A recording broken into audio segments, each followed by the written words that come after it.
Susan, we'll just move this out. When you start, I guess.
You know how it is.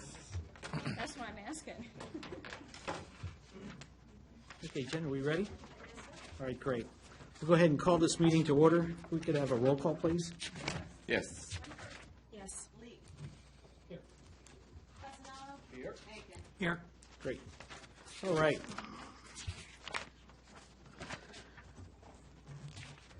Going through our agenda items. We have a presentation from VDOT this evening.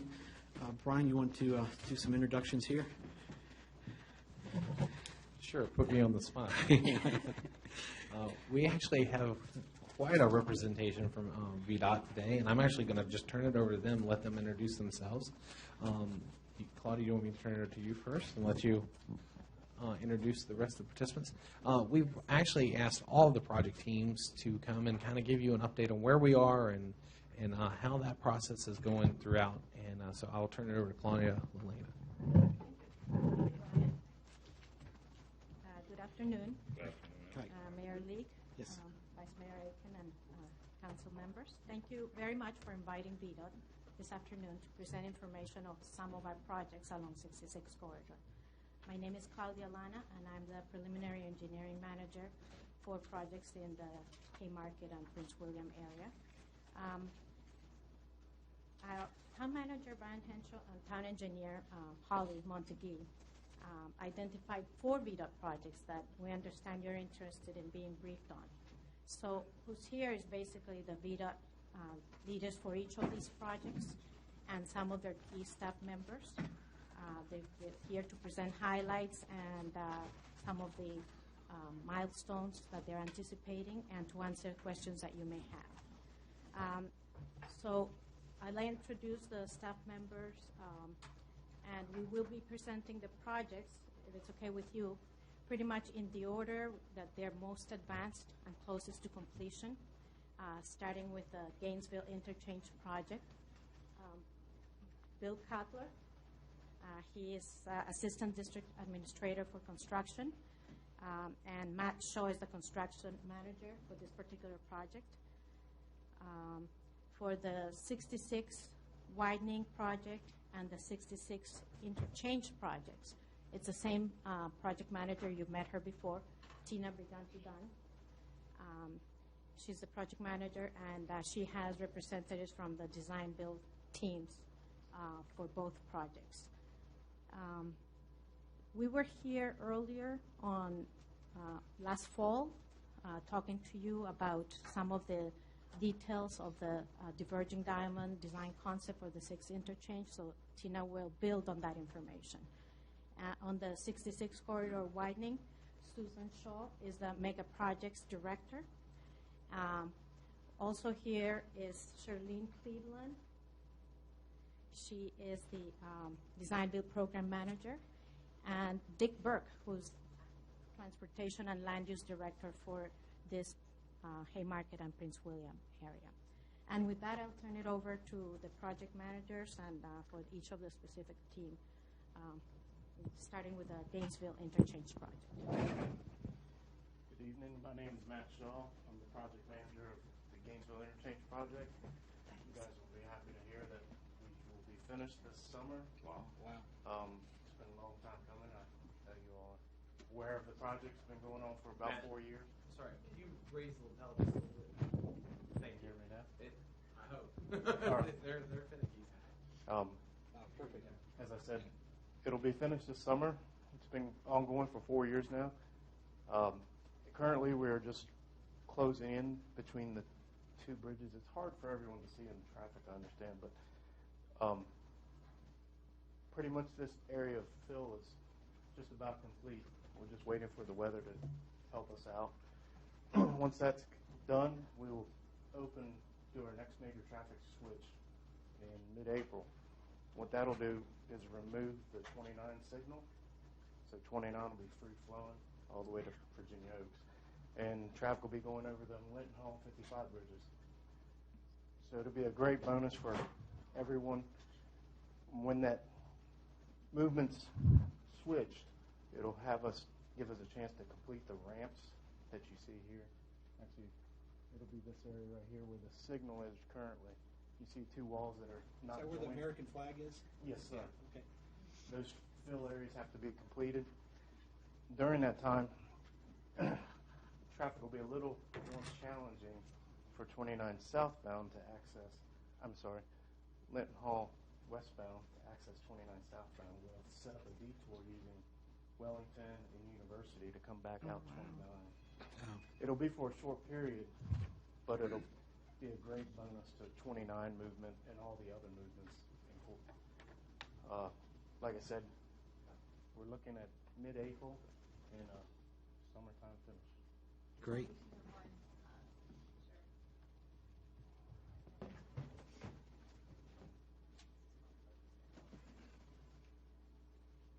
One slide for you.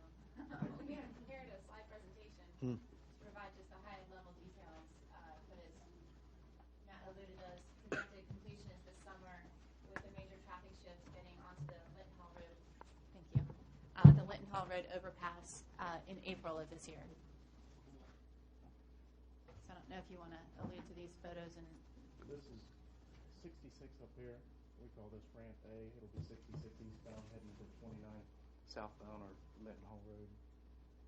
It's actually in this photo right here. And then the other photo is southbound coming across. Yeah, I believe.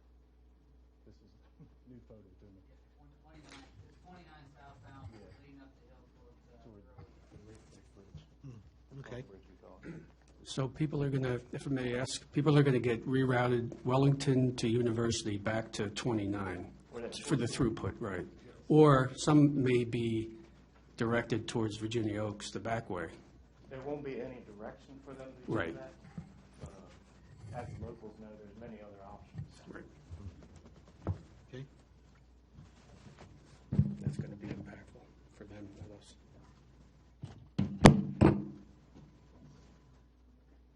For the next project, I've asked Mike Tribuco, who's the construction manager from Shirley Contracting, to come and speak a little bit about the I-66 widening project. Okay. All right, our project starts about a mile east of Just so you know, there's a lot, the live web. That's usually why you gotta have almost right up into the mic. no problem. Yeah, our project starts about a mile east of 29, and we'll go by a little more than a mile west of 15, almost Antioch for everybody. But we're taking 2 lanes of 29. We're going to make it 4 lanes. So you get an HOV, 3 general purpose, replacing 2 bridges, the Cat Harpin and the Old Carolina bridges over 66 to accommodate those new lanes. If you want to flip, Susan, to the next slide. some of the important dates. We began construction back in 2014, about mid-year. We've moved along. There's 5 overall phases to the job, or stages. We are now in stage 3.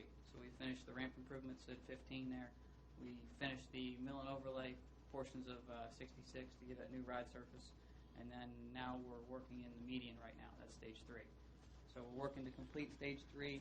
Plan to switch traffic mid this year to open up the outsides. The outsides are where the majority of the work is, the sound walls, the majority of the lanes, and we'll be there for a better part of 14, 15 months.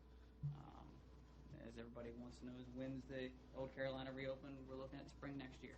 So we're about another year from now before it'll reopen, and Cat Harpin will follow just shortly behind that one. Is it possible that schedule might increase or shorten? It's all subject to weather. Right. Obviously, we haven't been able to do a whole lot in the last few weeks, but we are conservative and hope that things will improve. The dates that I highlighted, here's just a little bit more detail. With Old Carolina switching, we got some additional MSC wall, some extension of some shared use paths we're looking at with VDOT to help make those connections more complete. Sound walls. You're going to see some foundations, some early work start this year, but the majority of the walls, the panels, the real work won't be till late next year. So, Excuse me, sir, where do the sound walls begin and end? just about the whole length of the job for the most part, between 15 and 29. Okay. One question, it says, reopen Old Carolina Bridge spring 2016, additional MSE wall may impact. Does that mean it could go later? We are conservatively projecting spring of next year.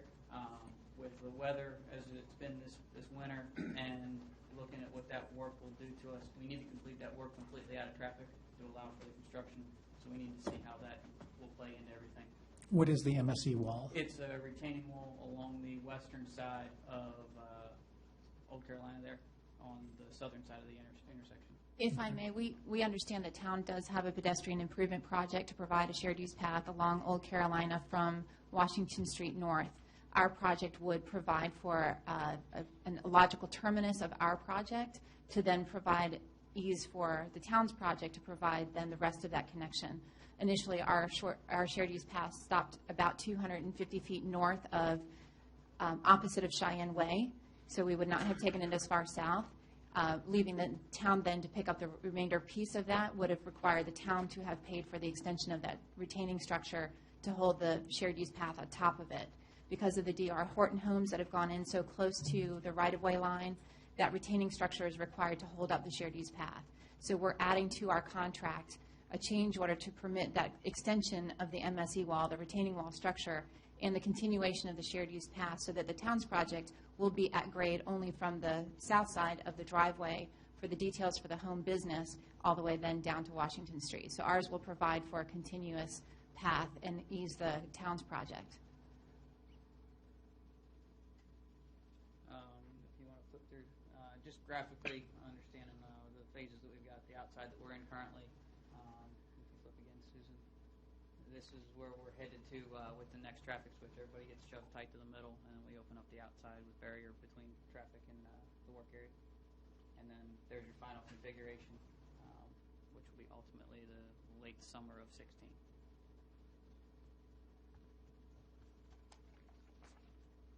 This may not be a question for you, Mike, but to what extent has VDOT had conversations with DVP, and could you? We're all on the same wavelength Could, here. yeah, could you share any or give us any enlightenment as to the potential for underground power lines at the on the north side? We'll allow Dick Burke to address. Okay. I always like the transportation planning, guys. Yes, after we were here back in December and November when you guys were talking to Dominion Power, they did come out and meet with some of the design teams for the projects that are currently under construction and the Transformation 66 team. They were going to submit us some feasibility concepts, which to date we haven't seen. Okay, so you haven't seen anything yet? We haven't seen anything. Okay. Can I just ask one more question about the right-of-way width? When this widening is done, how much space are you going to have in the median, and how much will you have on the outside ends, both north and south? Do you have any idea yet? The improvements for the widening to the 8-lane section stays fully within existing right-of-way, so we're not acquiring large, long strips of land to construct any portion of the widening. The median at its narrowest, I believe, is 38 feet grass-to-grass edge, which also accounts for the 12-foot paved shoulder on the inside, as well as a 5-foot graded shoulder. So from actual edge of travelway to travelway, it's quite a bit greater. I think 70 feet. I guess what I'm getting to is, on the north side, will there be enough room, I wonder, for DVP to go underground? How much room you'll have from that outside lane and then the breakdown lane? From their conceptual drawings, they had anticipated going back behind our sound barriers. So our sound barriers do not all run parallel and adjacent to the travelway. Some sections of it will be further away from the roadway and closer to the right-of-way line. In all cases, their concept showed burial of their high-power transmission line to go outside of our sound barriers. Outside, okay. So they would need to acquire some additional right-of-way in certain locations, certainly not all, but in some locations they would. But outside your outside the sound barriers, it's still your property or your right-of-way, isn't it, or no? At its minimum, we have ours offset 10 feet from the edge of our existing right-of-way, so that we're inside by 10 feet.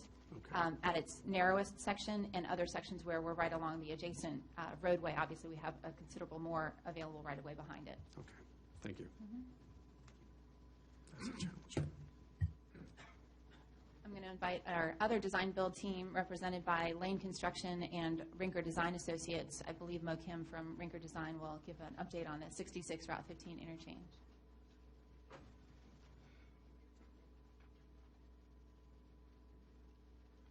Good evening, ladies and gentlemen. My name is Mo Kim with Rinker Design. I'm the design manager for the Route 6615 interchange project. We've had the opportunity to come in front of this council back in August to discuss the interchange concepts. In fact, we met with Federal Highways today to discuss some of our IMR justifications. We're working diligently to get to the design approval process.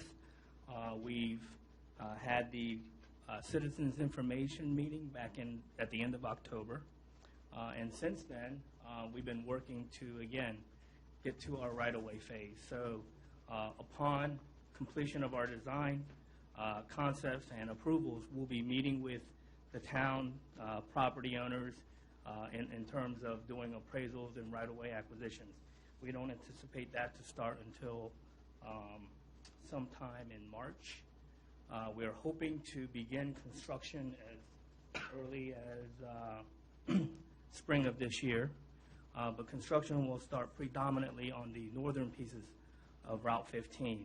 We don't anticipate construction activities in the town limits until maybe towards the end of this year, if not early part of 2016. So going along with what Mike presented in terms of the bridge, we don't anticipate the Route 15 bridge switch until the spring of 2016, which will be the time frame where the Cat Harpin Bridge should be open to traffic.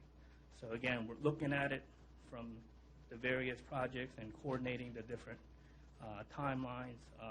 We feel that we'll be doing our best to coordinate and minimize impacts to the town. And again, these dates are preliminary. We haven't even gotten started out on construction yet, but our construction completion date is anticipated to be in the summer of 2017. One question for you. Is it your anticipation to fully build another bridge next to the one you have, or partially build it and then demolish and build, demolish and build? It is our anticipation to build the southbound 15 lanes outside of traffic, maintaining the existing bridges as they are. And once the bridges are complete, we will shift the southbound lane traffic over, then demolish, then then rebuild. And then rebuild in the place where that bridge was demolished, okay. So everything gets shifted to the north? The whole structure gets shifted to the north? To the west. A little difficult to see from this Yeah. diagram North here. is kind of. Do you see this? This is the replacement northbound bridge because of the diverging It's diamond. shifted to Walmart. It's shifted to the Walmart side. Yes, so the new bridge will be constructed fully to the west of the existing bridges. What you see here is the existing bridge, and the other existing bridge is underneath the other new bridge. So we would build the northbound bridge first, shift traffic over onto it, demolish the existing bridge, the existing northbound bridge, construct the new bridge in its place, and then come back and finally demolish the bridge that remains in the center between the two brand-new bridges. So with our sequencing, there'll be minimum disruption to the actual current configuration of Route 15 until we actually complete the construction for both bridges. And this is done within the footprint of the interchange itself, the on and off ramps?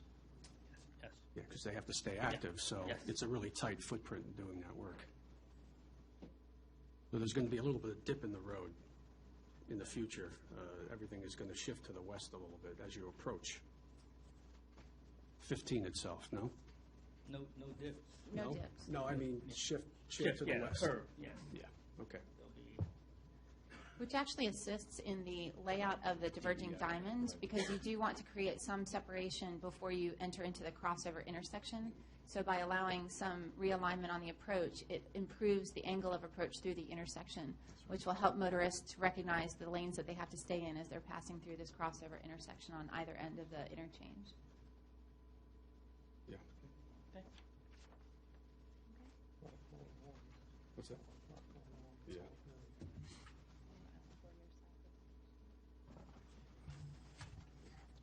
So the handouts that we provided you are the copies of the slides that we've just gone through. Susan has a separate presentation for the Transform 66. So it's noted on the title sheet of the PowerPoint presentation that we've already handed you, and she has copies also of her presentation. Before we go there, do you want any comments or concerns about the DDI first, or would you rather wait until you're finished? We can certainly take questions or concerns. Okay. All right. One of my big concerns, and I have to say that the DDI is I think it's a really good idea. I've looked at it a lot better, and I think it's going to work very, very well. But the biggest concern for me is the pedestrian flow and how the pedestrians are going to be safeguarded. I think we're going to have to take a look at other things, some better signage, perhaps, better protections, because right now, trying to get across 15 is quite difficult.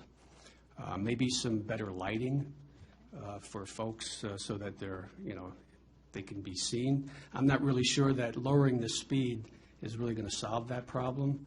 And, the vehicle traffic safety laws are well and good, but people have to follow them too. So that's a big concern that I have, especially if we're going to be crossing, going to islands of refuge, crossing back again, going up the median and crossing again. So there's a number of points, even though it's less flow on the west side. There's still the possibility of safety issues. So that's my big concern. As Mo mentioned, we did meet today with our field engineer from the Federal Highway Administration reviewing our interchange modification report, the supplement that's being prepared to summarize the benefits of the diverging diamond over the previously preferred alternative. Pedestrian safety was one of our elements of discussion. It is still subject to final design decisions. We are refining the design even as we work through some of these documentations that need to be approved prior to the start of construction. So we'll continue to look at some of those opportunities. One of the things that I learned today, for instance, is that the signal timings that need to be established for pedestrian crossings are set now on a 3 foot per second timing as opposed to 3.5. So it does accommodate a larger range of population that may not be traveling at a quick speed. I know I tend to walk quickly, but others that may not be walking through a signalized intersection as quickly will be accommodated by a longer pedestrian phase. Now, that's not to say that the walk sign only, the walking individual, it will be the entire length of that phase, including the countdown to the other side, but that the timings will be set based on a 3 foot per second crossing. We did also talk about some of the refinements that could potentially be made at the intersection with these channelizing islands and refuge areas, and we'll be looking at how to address that even better as we finalize these design. Yeah, that's going to be a tough transition to come off of the highway at 65 or whatever and getting people to slow down. That's a big concern. The other concern I had is the median. The pedestrians will be using the median, so, and I haven't really looked at the design. How tall will the barriers be? Because it's kind of uncomfortable walking in the middle of traffic on both sides. And I'm just curious, what kind of protections are afforded there? The shared use path section that is conveyed on the bridge itself will be barrier separated, but certainly on the approach to that bridge, we talked about that as well today, about barrier protecting it. There are some dangers and concerns by putting in a false sense of security for pedestrians. So we talked about potentially putting in a handrail, and what does that provide? It does not act as a crash cushion or as a deflector for vehicles that may run off the road, and it may give pedestrians a false sense of safety. Actually providing more lateral distance offset is probably better than putting in some kind of a barrier. Where we transition from a barrier separation on a bridge back to that median section, we will have to provide for a fixed object attachment guardrail in a terminal section, but there also needs to be an appropriate offset for deflection should that barrier get struck. So all of those, again, transitional areas where you're drawing then the pedestrian facility close to the backside of the barrier can be looked at more closely to try to emphasize the separation as your best line of defense, not necessarily putting in other fixed objects, which could become more problematic from a safety perspective. You'll have guardrail maintenance and other concerns should the pedestrian path be too close to it. If it gets struck, then it in turn strikes a pedestrian. That could be problematic too. Okay, well, thank you. I'll continue to voice those concerns about pedestrians because I think it's important to everybody, and I know you'll be working with Holly, so I look forward to what you guys come up with. I know there was a discussion the last time you came with looking at an overpass going over 15, and I know there were some comments that you had given back to us that it was probably not feasible, but have you guys looked into it to see if there's any way it could be entertained or if there's an alternative? I want to say we looked at it cursorily. As far as actually laying out what it would take to physically fit one in and what the right-of-way impacts would be, we've not gotten into any great detail with it. I did enlist the help of a number of our subject matter experts within the department about pedestrian bridges, many of which have been, those that have been built in the Northern Virginia district have been problematic for a number of other reasons. The one at Bailey's Crossroads, for instance, is one where we had long linear ramps as well as stairwells to direct pedestrians to get up and use that bridge. We then later had to go back in and put chain link fence all along the right-of-way edge to try to force them to go use this bridge as opposed to traveling at grade. A lot of those sections of fence are being torn down by individuals so that they can still cross the street at grade, because the shortest distance between 2 points is a straight line, and people do not want to have to go up long linear ramps or stairwells to then cross over and come back down. We've also had a number of issues with vagrancy and graffiti and maintenance, and I don't think people will use it unless they feel secure in it. So anytime you create an enclosure where there's opportunity for vagrancy to occur, it's problematic, and then it becomes a policing issue and a safety issue and a perception issue of safety. We have the same concern even about providing an underpass. Our original concept had provided an underpass under one of the ramps. It would be no more than a box culvert. You'll have to light it to make sure people feel safe traveling under it, and even if it is a short distance, you might still find pedestrians will cross that grade over top of the ramp because it's what they can see. They can see better what's ahead of them and what their challenges are in terms of crossing. Not desirable because they're also passing over the path of higher speed traffic trying to access onto 66. By shifting it over to the west side, the benefit there is, one, all of those crossings for the pedestrians are signalized. They will have automatic push buttons for the pedestrians to trigger a pedestrian signal so they can cross with a pedestrian signal. All except one ramp, and that's the lowest volumed ramp, and it's the southbound to westbound on-ramp. It's a single lane ramp. That would be the lowest volume ramp, and again, they would be, at least folks heading northbound from the town using that path, they would be passing in the direction of the oncoming traffic, so they could see, obviously, if they're traveling the same direction, you have to look over your shoulder to see whether you have an available gap. And that's where we can take a close look at any opportunity for mitigation and safety measures for pedestrians. Thank you for those comments. One of the main things to understand is that this is a small town, 1,900 people, just under 1,000 adults. So whilst you look at other jurisdictions and where you've had a DDI, I think one of the things that you have to take into consideration is that this is a small town. You know, the other areas where you may have DDIs, they're not with the population that we have, and it's not with half a square mile like what we have. So there is a possibility where safety may not be necessarily a grave concern, especially when we have our own police department, nor the destruction of property, where there is that. With a community this small, we tend to have more of control over the things that happen. I'm not saying it does not happen, but I think VDOT probably needs to take that into consideration when you compare putting an overpass on 15. I share the same view with Joe.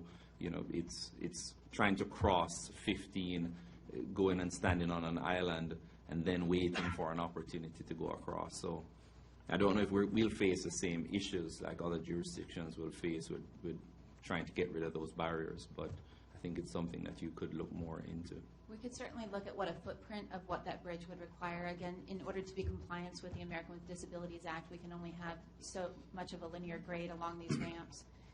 So my concern, even if you did a switchback ramp, per se, with landings every so often, you're going to be potentially taking out a business on either quadrant of the intersection just to provide pedestrian safety that would benefit from the use of those land uses. So it's kind of a double-edged sword. If there was available space in there where the right-of-way was already ours and there would not be an impact to those businesses, certainly more feasible than if you look to shifting it even to the south side, you're still introducing yet another crossing. It's undeveloped currently in the southwest corner of the 5515 intersection, but we do know the property owner there and the site plans that are in the works.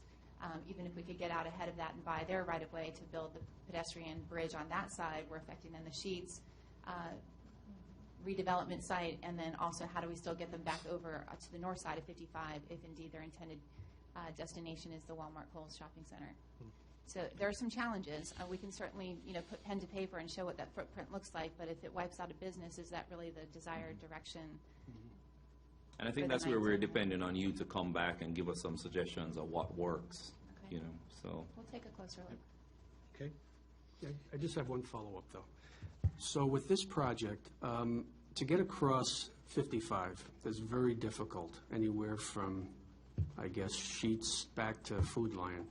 Is there going to be any installation of any crosswalks as part of this project as you're widening for turn ramps and things like that? We are proposing to have a crosswalk at the intersection of 55 and 15 that is along the northbound lanes of 15. So it would cross from the Sheets corner to the CVS corner. Okay, great. There is a planned crosswalk there. We were just discussing that today. When there's not an existing facility to tie it to, it doesn't make a whole lot of sense to have a receiving handicap ramp on that corner, but we are planning on putting one in. We understand that the Sheets will be redeveloping, and there may be some additional sidewalk installed as part of that redevelopment. If indeed they come right up to the corner of our intersection, then there would be a continuous path then along 55 on the south side, across the intersection, and then across 15. Great. Mr. Mayor, I have one more. I have a tough question from a few residents. Was the removal of the Jefferson Street Bridge premature? No. Okay. She said no. It's not premature. It is. We understand that it is impactful to a number of businesses, and it is unfortunate that it's taking as long as it does, but it is part of a process to get through. If weather was cooperative this winter, you'd see probably a lot more progress being made on it, but I've been assured by our contractor that they're doing everything that they can to get that bridge rebuilt. So if the weather was cooperative, you're saying that the demolition of that bridge would have still been at the same time and the process would have been the same? Okay. Noted. Thank you, sir. Any other questions? Okay. You're up. This one open, that one focus.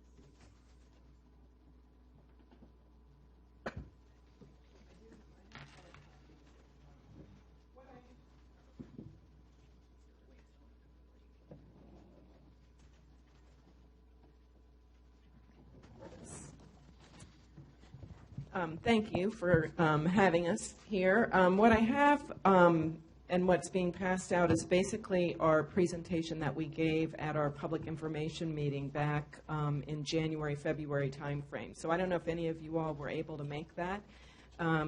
Yeah, we had it at, I think it was Wednesday night at Battlefield High School. Great turnout. We had a different kind of format that we used where we had kind of an open forum format, but then we did a presentation, formal presentation, and then we had a chance for the audience to have a dialogue with some of our key staff, asking any questions that they had, and we did that for about, I want to say it was about an hour. So given the time constraints, I'm not really going to go through every slide on here, but I thought I would give you just the basic background of the project. The 66 corridor, I think people that drive it, it's between Haymarket and the Beltway know it's very unpredictable. You can find, or maybe it's predictable that you will find traffic congestion somewhere on it, no matter when you drive on it. And we're following on the heels of a Tier 1 study that was done and completed back in 2013. So the purpose and need, we're just pulling straight forward from that study, and that was to provide multimodal improvements and mobility along the corridor by providing diverse travel choices in a cost-effective manner. And then we also want to work on enhancing transportation safety and travel reliability. And so you just see the map that just basically shows our project limits. And as I said, there was a Tier 1 study. It was a very high-level study that looked at a whole bunch of different alternatives. There were 6 build alternatives, capacity improvements that included looking at general purpose lanes, looking at managed lanes, which is like express lanes like we have on the Beltway on 95 now.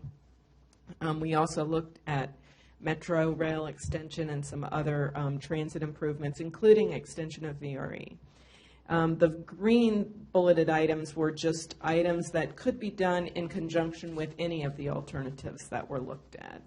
And basically that study showed that not any one improvement concept could meet all of the demand needs in the corridor. So we looked at some combinations and found which ones were best performing.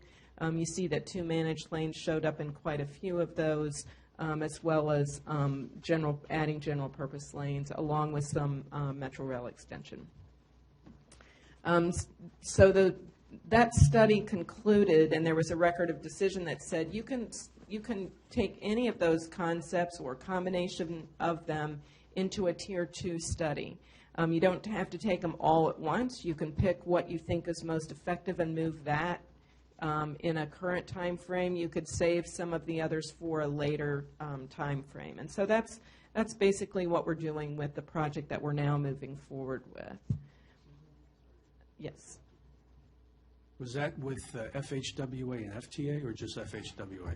It was jointly. FTA was, I believe, a cooperating agency. All right, thank you. So our project scope that we're moving forward with is to maintain the current number of regular lanes during rush hours, to look at rapid bus service, which was part of the 2009, there was a transit and TDM study, so we're basically building on that study. We're looking at safety and operational improvements in conjunction with what we're doing.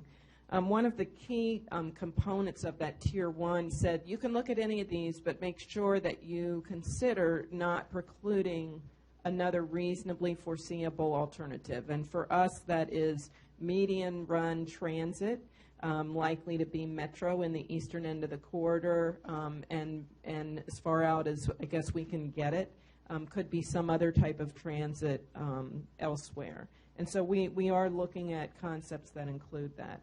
And then most importantly to, I would say, our administration, the governor, the Secretary of Transportation, is that it be something that we could actually implement. We've been careful not to call this a study. There have been many, many studies on 66, so this is a project. And so we're working very hard to make sure it's something that we can actually implement. So what we're including in our scope are 2 express lanes That would be very similar to this section that you see on the Beltway today, where you have 2 express lanes in each direction. That would be HOV3. So you would have to convert from HOV2 to HOV3. HOV3 vehicles and buses, any transit would travel for free. Non-HOV would be tolled. The tolls would be congestion-based, so similar to what we have on the Beltway and 95. So they're dynamically changing with the traffic. We have to make sure that we meet federal criteria, which is a minimum of 45 miles per hour maintained on the express lanes. We would look at the 3 regular lanes. They would stay just as they are. There would be no tolls on those. They would be open to all traffic. You would have, one of the things that we're looking at is where there's current congestion in the corridor. Do we need additional kind of those ramp-to-ramp connections or continuous auxiliary lanes? Not everywhere in the corridor, but certainly some areas. Pretty much between 50 and the Beltway. You need them almost everywhere. Many of those places we already have them. And then rapid bus service, we would be looking at high-frequency service. This would be beyond the peak hours. That's one of the issues in this corridor today is people can take a bus in the morning, but if they have to get home during the middle of the day, it can be very challenging, very limited bus service. Those buses would be able to travel in the express lane. So today they're in the HOV lane, but it's right next to all those congested general purpose lanes, and it's typically just as congested in many areas of the corridor. Another thing that's important to us is looking at park and ride lots in the corridor that would have direct access into the express lanes. So that's another component. Quick question. Yes. Is there any plans of switching over to HOV3 prior to having those additional lanes built with the current configuration that we have today? There is some discussion about that. For one, it could help us in the managing traffic as we're under construction, and we also have another project that we're also just starting off, which is an inside the Beltway project. I didn't bring any briefing materials for that, but that project would be to toll the HOV or to toll the inside the Beltway during peak hours only and convert that. And when we do that, it would be converted to HOV3. And so there might be some advantage to converting it at the same time. But we're just in the beginning discussions of trying to figure out, how that project will interface with this one, and what's the best way to do that. I think there's also a question of what infrastructure would we need to provide or to make sure is available when you do make that switch. Did that answer? Yeah. So these are the 3 sections that we started with, typical sections. The top one shows the 2, you see 5 lanes in each direction, then that hollow little arrow on the far outside kind of represents the auxiliary lane or those ramp-to-ramp connections that you would have where you needed them. You also see this had a concrete barrier and full shoulders on both sides of each system, which is a larger typical section than, say, what we have on the Beltway today. We did look at that section. It had a lot of right-of-way impacts, as you can imagine. And the project team that we're working with, we have decided to set that alternate one aside. We'll document the impacts, but we're not studying it any further at this point. So we're now looking at 2A and 2B. Both of those alternatives have what we call have those flexible plastic bollards. Some people call them hot sticks, like what you see between the express lanes and the regular lanes on the Beltway, with about it has a 4-foot separation between the 2 systems. It does require a design exception from FHWA, but we were able to get that on the Beltway, so we think it's a reasonable assumption that section would work, and it is working well on the Beltway today. The difference between 2A and 2B is you lose that green space in the middle, and that's the 42 feet width that we're maintaining for future expansion of metro or transit in the median. And what we've so we have those typical section access or typical section alternatives, and we also have access point alternatives. So this is looking at where would you access the express lanes, not at every interchange. We're looking at having some be off interchanges to try to help existing interchanges. So 234 Business, we have a park and ride lot just west of there, and so we would provide direct access into the express lanes at that park and ride lot, but not at the interchange at 234 Business and 66. So that's just an example of one of the access points that we're looking at. So trying to locate them near activity centers, near park and ride lots, looking at bus service, how will it help the transit service as well.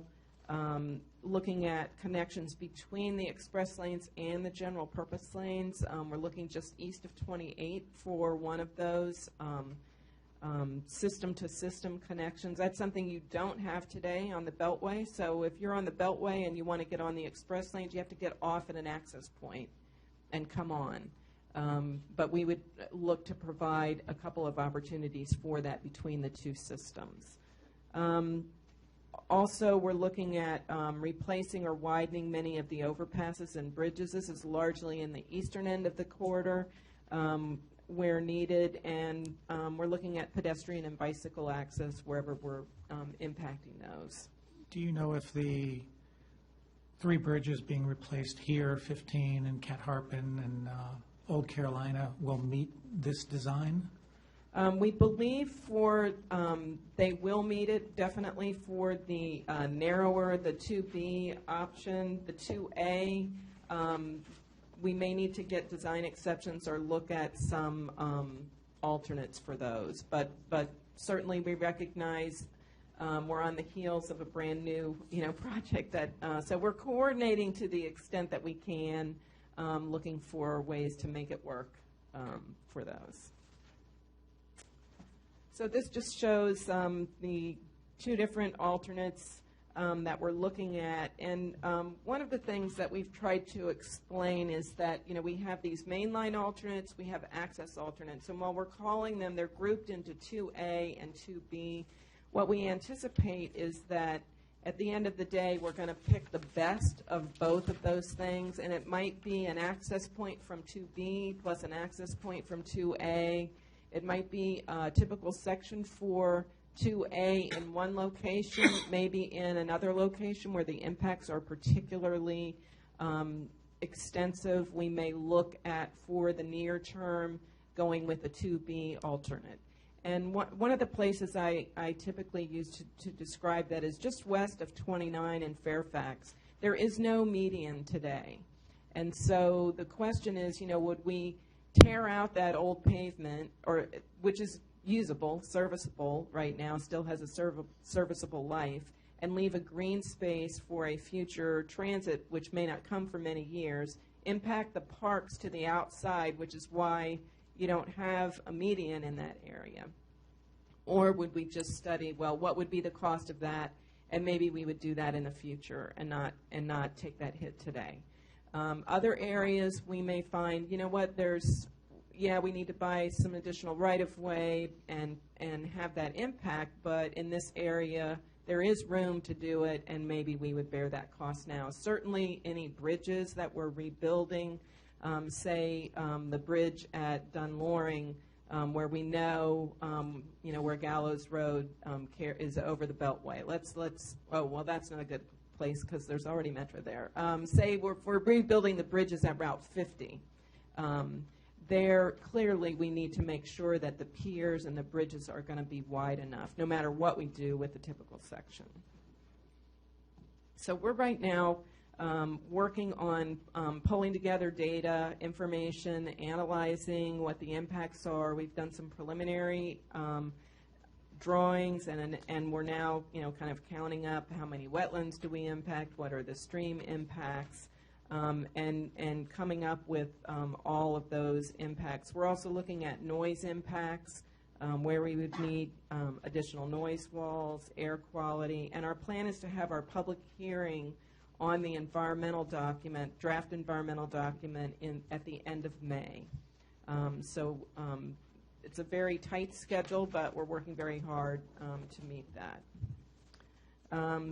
So we've just had these public meetings where we've presented what we have to date, which was largely drawings showing the two alternates with not very much detail, but we did show lines on a map with property information on it. And then we'll be presenting these findings in more detail. We've also begun meeting with impacted homeowners associations now that they've seen these drawings. So the public meetings were kind of addressing the project on a broad scale, but we know that certainly to address individual impacts, we've started having those meetings. So if there's communities in your area that you hear about that want to have a meeting, we'd be glad to come out and talk in detail about that. This just showed our preliminary right-of-way impacts. You can see the total number of parcels along the corridor, and then just a count of parcels with impacts. So it could be a very sliver impact. It could be a bigger impact. There are commercial, residential, parks, all kinds of property, but we wanted people to kind of have a sense for, in general, what those impacts are. So our next steps in terms of right-of-way impacts is to look at trying to come in and minimize those impacts, see if we can pull those lines in at all with those. And one of the big areas of impact for us are stormwater management ponds. This corridor, especially in the eastern end, most of the existing pavement was not ever treated for stormwater management. And so we're having to treat all of the old pavement plus any new pavement. So we have, of those, a total of 38 residential relocations. 12 of them are because of stormwater management ponds. So we are working with DEQ. We're working with our drainage engineers, trying to see if we can't reduce those impacts. The multimodal piece of it is very important to us because we added no general purpose lanes. We know that one of the things that's really important is to move people in this corridor, and to do that we need to have good bus service. We're working with DRPT very closely. We also have a group that is focused on transit, advisory group that's made up of VRE sits on that, PRTC is on that. So we're working with the service providers who are providing bus service and transit services in the corridor to get their input on what we need to do. So we're looking at commuter bus service, and then expanding what's out here. We're also looking at rapid bus service. And it's not service that would just dump into Vienna Metro Station. We're looking to connect activity centers like Tyson's Corner, points farther east into D.C., possibly the Pentagon. So we're trying to analyze that now to see where that service can be most effective. Susan, is that dedicated bus service going to require additional overpasses, or will that be tied in with your access from some of those strategic points? So, well, this is a good maybe lead into, these are our park and ride lots that we're looking at. The orange are new lots. So we're looking at one just west of Route 15, and that would have direct access, so a new overpass so people would be able to come in from the park and ride lot and come across and then down into the median of 66. University Boulevard, we're looking at the same type of thing. That bridge was anticipated to carry more traffic. We would tie in with a T-type intersection in that median. And then Ballsford Road.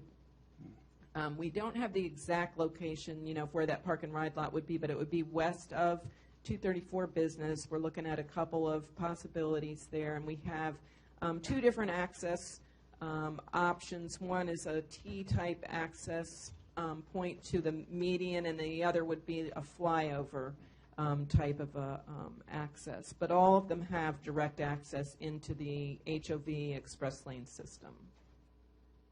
I guess you're going to keep Dick pretty busy with that service plan. Yes, yes. The other thing that we look at is transportation demand strategies, trying to do whatever we can to encourage carpooling, van pooling, to make that as easy as possible for commuters. What about ramp metering? Have you looked at that as well? At what? Ramp metering. We haven't looked at it at this end of the corridor. We do have it on 66 inside. So we do have, I need to pay you because you're like leading right into the next slide every time. Not intentional. So we are looking at corridor operations in the corridor. So a number of things, looking at how can technology help us, especially in the very congested areas. So that is something that I'll make sure that they put that on their list to look at out here as well. We have a project active traffic management system that's under construction today. We're looking at how to fold that into this ultimate construction as well. So we are pursuing this project right now. It's in the early stages of a public-private partnership, and we continue to go back to our Commonwealth Transportation Board at key decision points.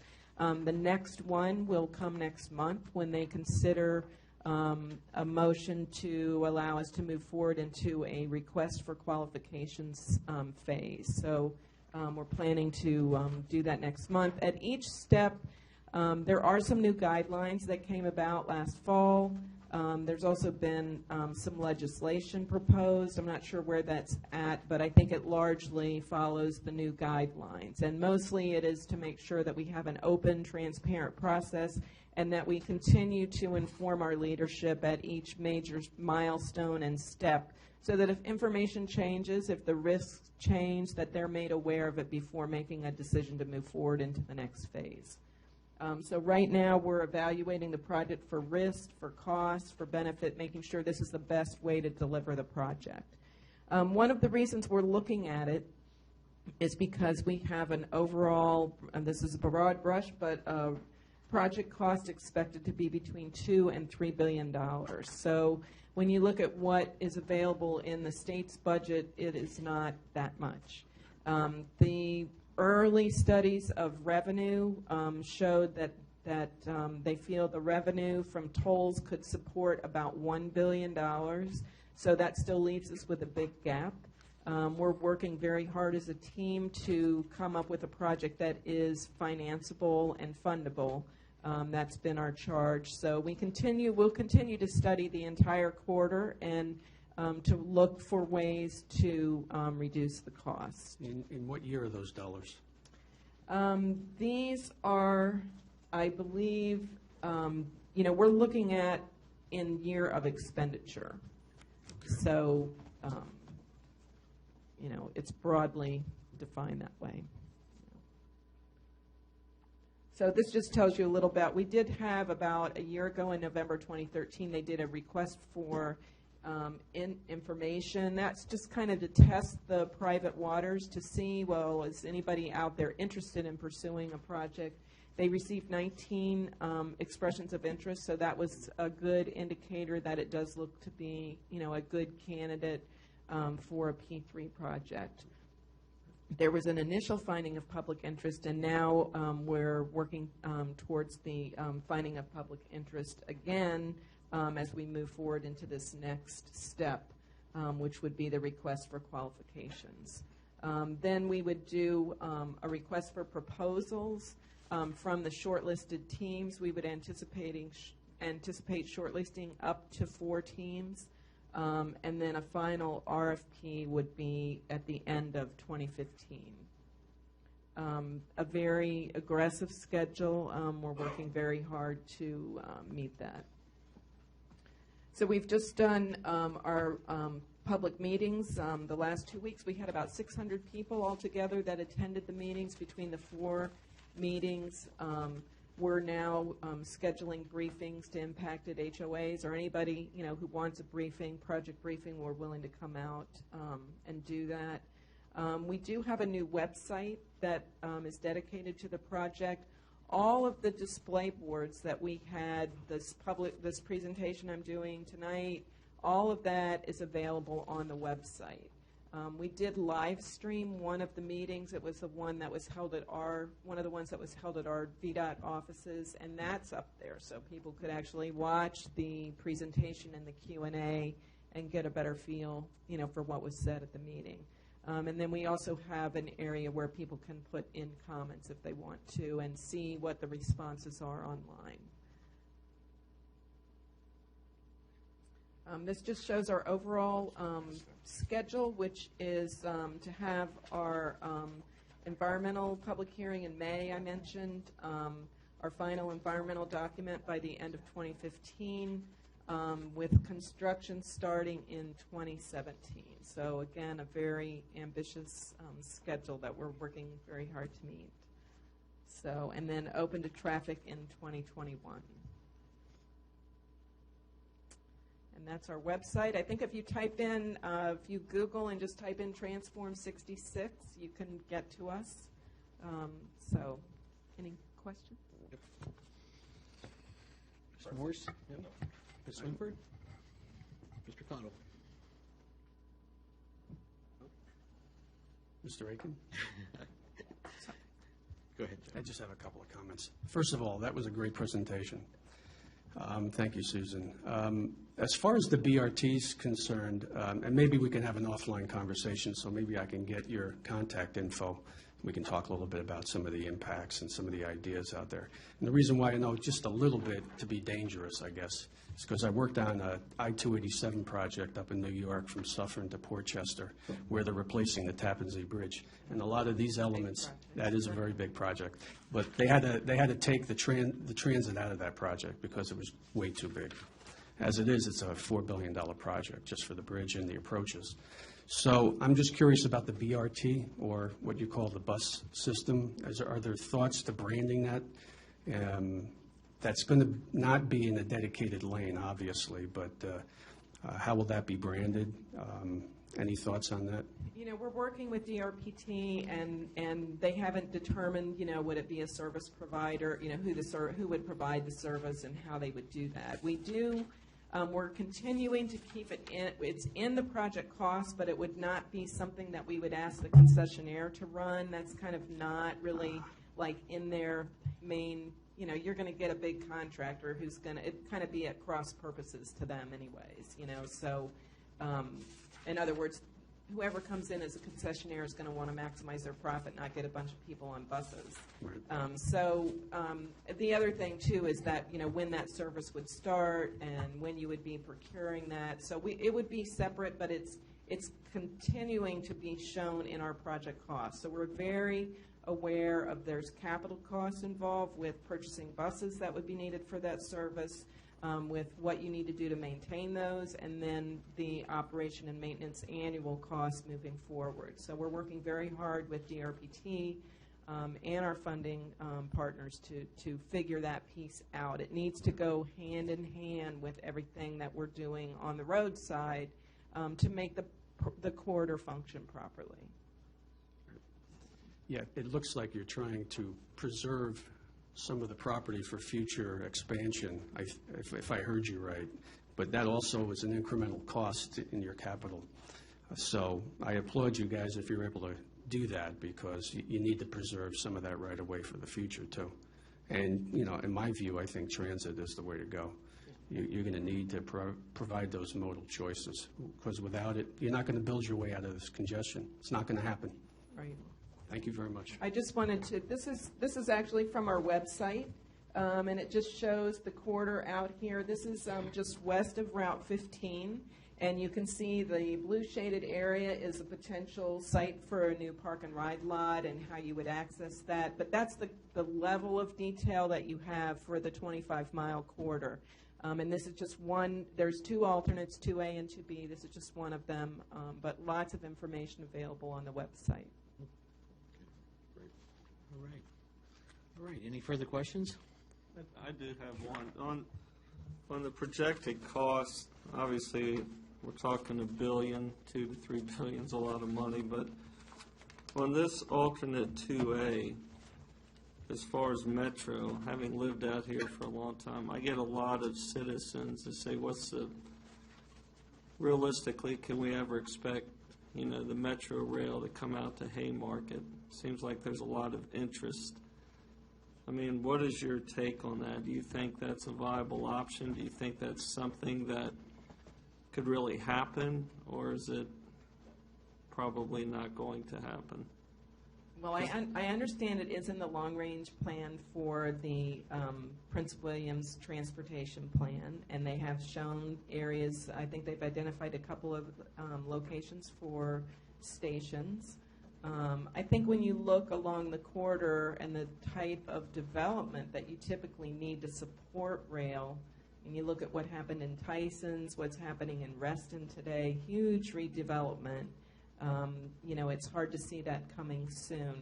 One of the things that we have said for our corridors, we're not saying no to Metro at all. We're just saying not now, and trying to do as much as we can to make it easy for Metro whenever those decisions are made. One of the things, and you saw this with the Silver Line, that Metro is dealing with is core capacity. So if they add a train anywhere, then they got to take time away from another line. You've got, I think it's 26 trains an hour that can get under the river at Roslyn, and until they do something with that capacity, that's what they're running today. So I think their next thing is focused on state of good repair, getting 8-car trains everywhere, which will help with their capacity, and then looking at the next extension. All right. Any further questions? All right. We want to thank you. Thank you very much for coming out. I think also maybe we'll take just a brief, 5-minute recess if we could. No objection. All right. Great.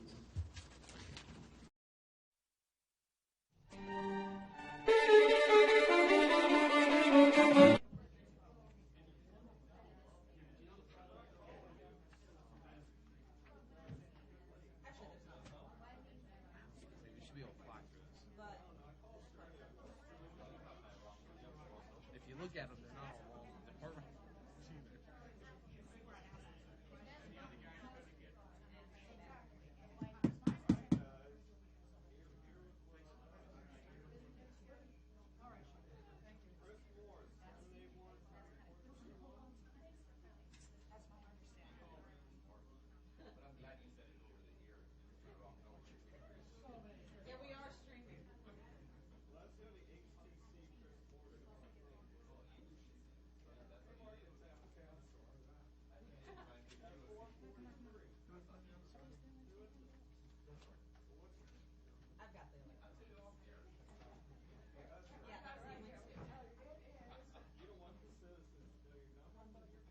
They know my address.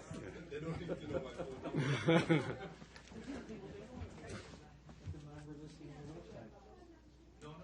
Right. You really do have to ask less questions. We're all here. All right, great. We'll go ahead and call the meeting back to order. And we'll be going through our agenda here. So,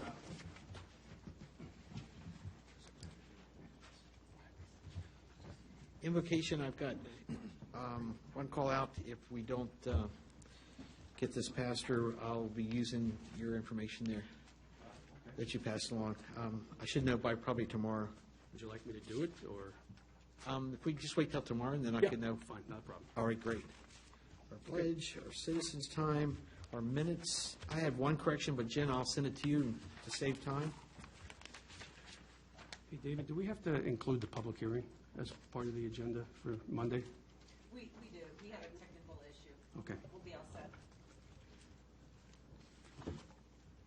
set. So basically, agenda items A would then be the public hearing? Exactly. Gotcha. That's why it's due twice. Great, okay. And then moving on to our zoning text amendments. Mr. Mayor, there's a summary in your packet. I'd be happy to answer any questions. Okay. And we're looking at page 21 of our packet here. suggested motion. We have a draft ordinance we will include. The town attorney has just reviewed it. Okay, great. We'll include it in the document. Any questions or further comments about that? Okay, moving on to,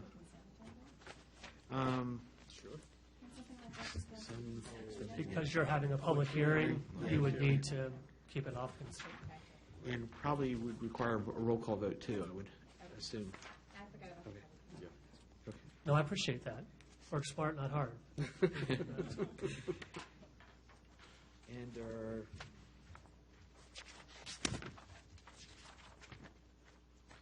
zoning text amendments here, moving forward.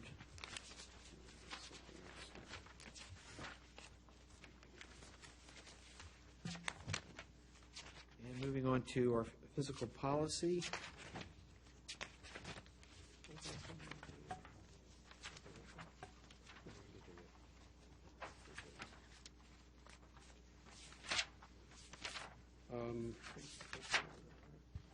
Just, I saw it online, I don't see it. are you looking for the policy itself? Yeah, exactly. Oh, there we go, page 36. Right. Is that what we have? You're talking about the text amendment policy? Yeah. Oh, fiscal. Yeah. We jumped over the BZA. Oh, sorry, yes. BZA, right. Apologize, let's go back. We're on page 31 here. And we've advertised now properly, I think, on our website. I have one other person, I think, that might be contacting you, Jen. And let's see, I think another person did contact you. I see the,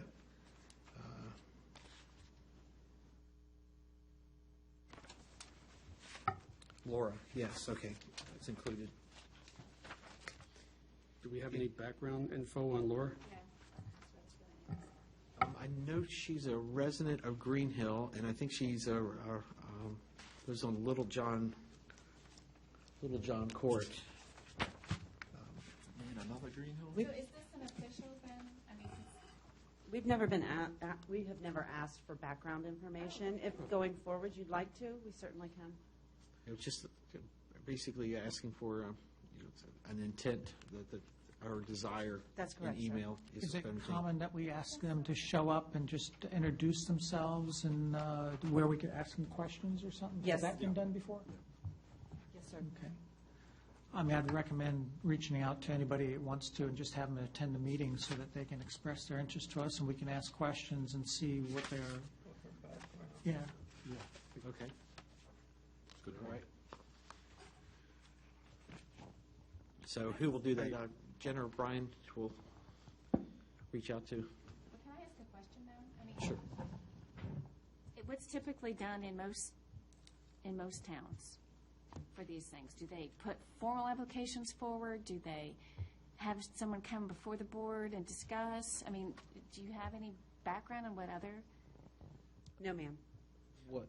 What I've seen happen in different jurisdictions do it different ways. I think in larger jurisdictions, you may have like some kind of application process. For much smaller jurisdictions, typically, You're like they're upright and breathing, we're going to take them. That's typically what we do. I mean, it's one of those things, especially in a board like the BZA.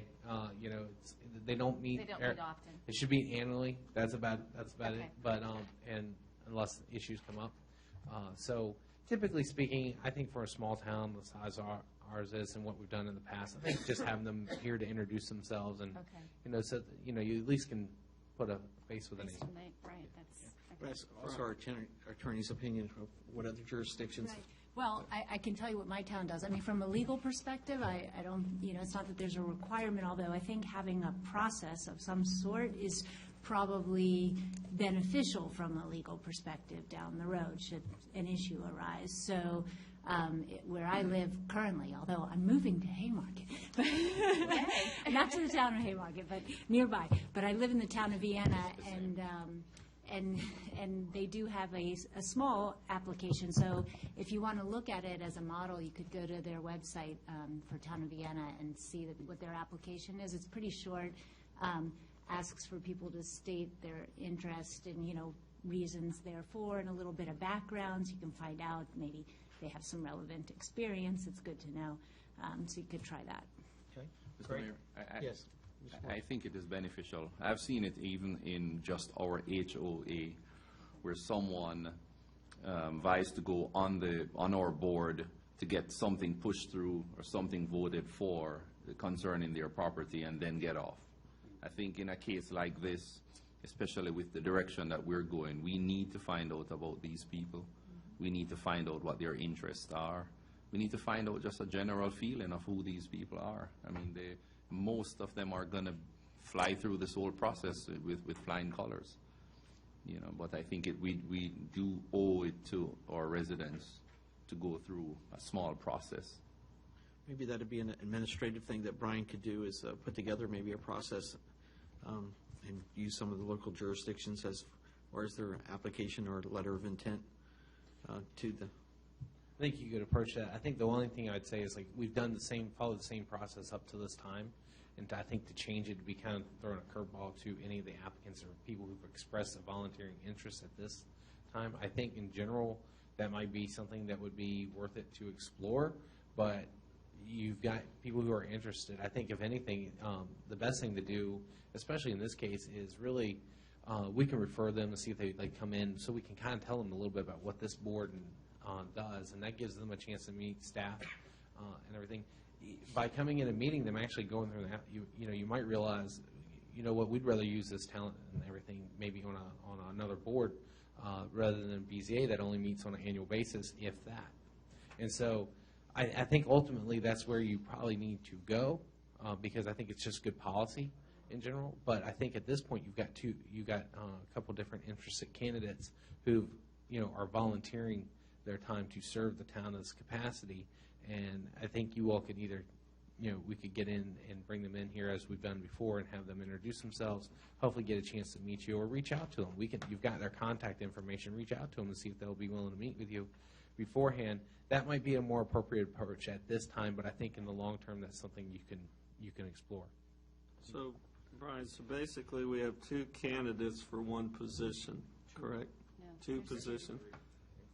You will be having a third. So. Okay. You will be, it's three positions on the BZA. So And it's not for the BZA? Okay, so there's currently two vacant positions with the third one that's going to be coming online. That's correct. All right, and then my next question, even though they've only met, in the past, 7 years. I mean, with everything going on, with all the property, with all the proposed projects, is it fair to say they're probably going to be meeting a whole lot more within the next 24 months than they have been? Not the nature of the BZA. BZA is only going to take an appeals process. Right. So that's really what they're set here and there. They're almost a quasi-judicial branch, almost. I'd have to defer to our attorney to. We're just going to put you on the spot tonight. That's welcome to the here. But really, in essence, I wouldn't imagine them having to meet. But you never know when an appeal is going to come forth. For example, essentially, they should be meeting annually. Vice Mayor, you're going to, I'm sure, give your experience on that. Go ahead, sir. Well, I was on the BZA for at least 5 years and never met. And I think one of the reasons is that it's the fee to appeal something is $500. And so the appeals are going to be only for high dollar items or a large contract or something. A homeowner is not going to really use the BZA because in general they're not going to want to pay that fee to call a BZA and have that done. So yeah, they definitely could meet once or twice a year if things are really popping around here, but probably not much more than that. Right. That gentleman that owns those 3 parcels up here, do you see him potentially coming before this board, Marchant? There was some talk back in the fall. He came in. I think we're referring to AC, maybe AC Watts. Right. Yeah, he owns the one parcel that has the 2 homes. But issue. Right. With boards of zoning appeals, well, in the first instance, the zoning text amendments you're about to adopt officially designate me the zoning administrator. And if I'm not doing my job well, then that's when you start seeing a lot of BZA appeals before you. That was meant as a joke. You're right. I think the nature of the applications we're going to see, if we were not otherwise trying to revisit our zoning ordinance, then I would say, yes, you're going to run into some folks that don't want to go to the BZA to either appeal my determination or there's some unique circumstance about their property. Councilman Passanella had asked me about what is really the qualifications for someone on the BZA. It's a quasi-judicial vote. They're more or less hearing a case de novo. So folks that have a general working knowledge in maybe the development industry, that's where someone from the PC has good working knowledge. Someone who maybe's any background that would be a facilitator or some other characteristics that would make them suitable to that type of situation where you're having to look at something de novo, be familiar with the background of the town, be somewhat familiar with the development industry, being able to impartially review those types of things. It's very technical, so there's someone who would want to worry over the details, those types of things. But I imagine in the next 24 to 48 months, you may have 1 or 2 BZA meetings for various appeals or variances. So the zoning text amendment that is going to really take care of a lot of that sort of thing, correct? Correct. Okay. Councilman Passanella, did you have a thought or comment there?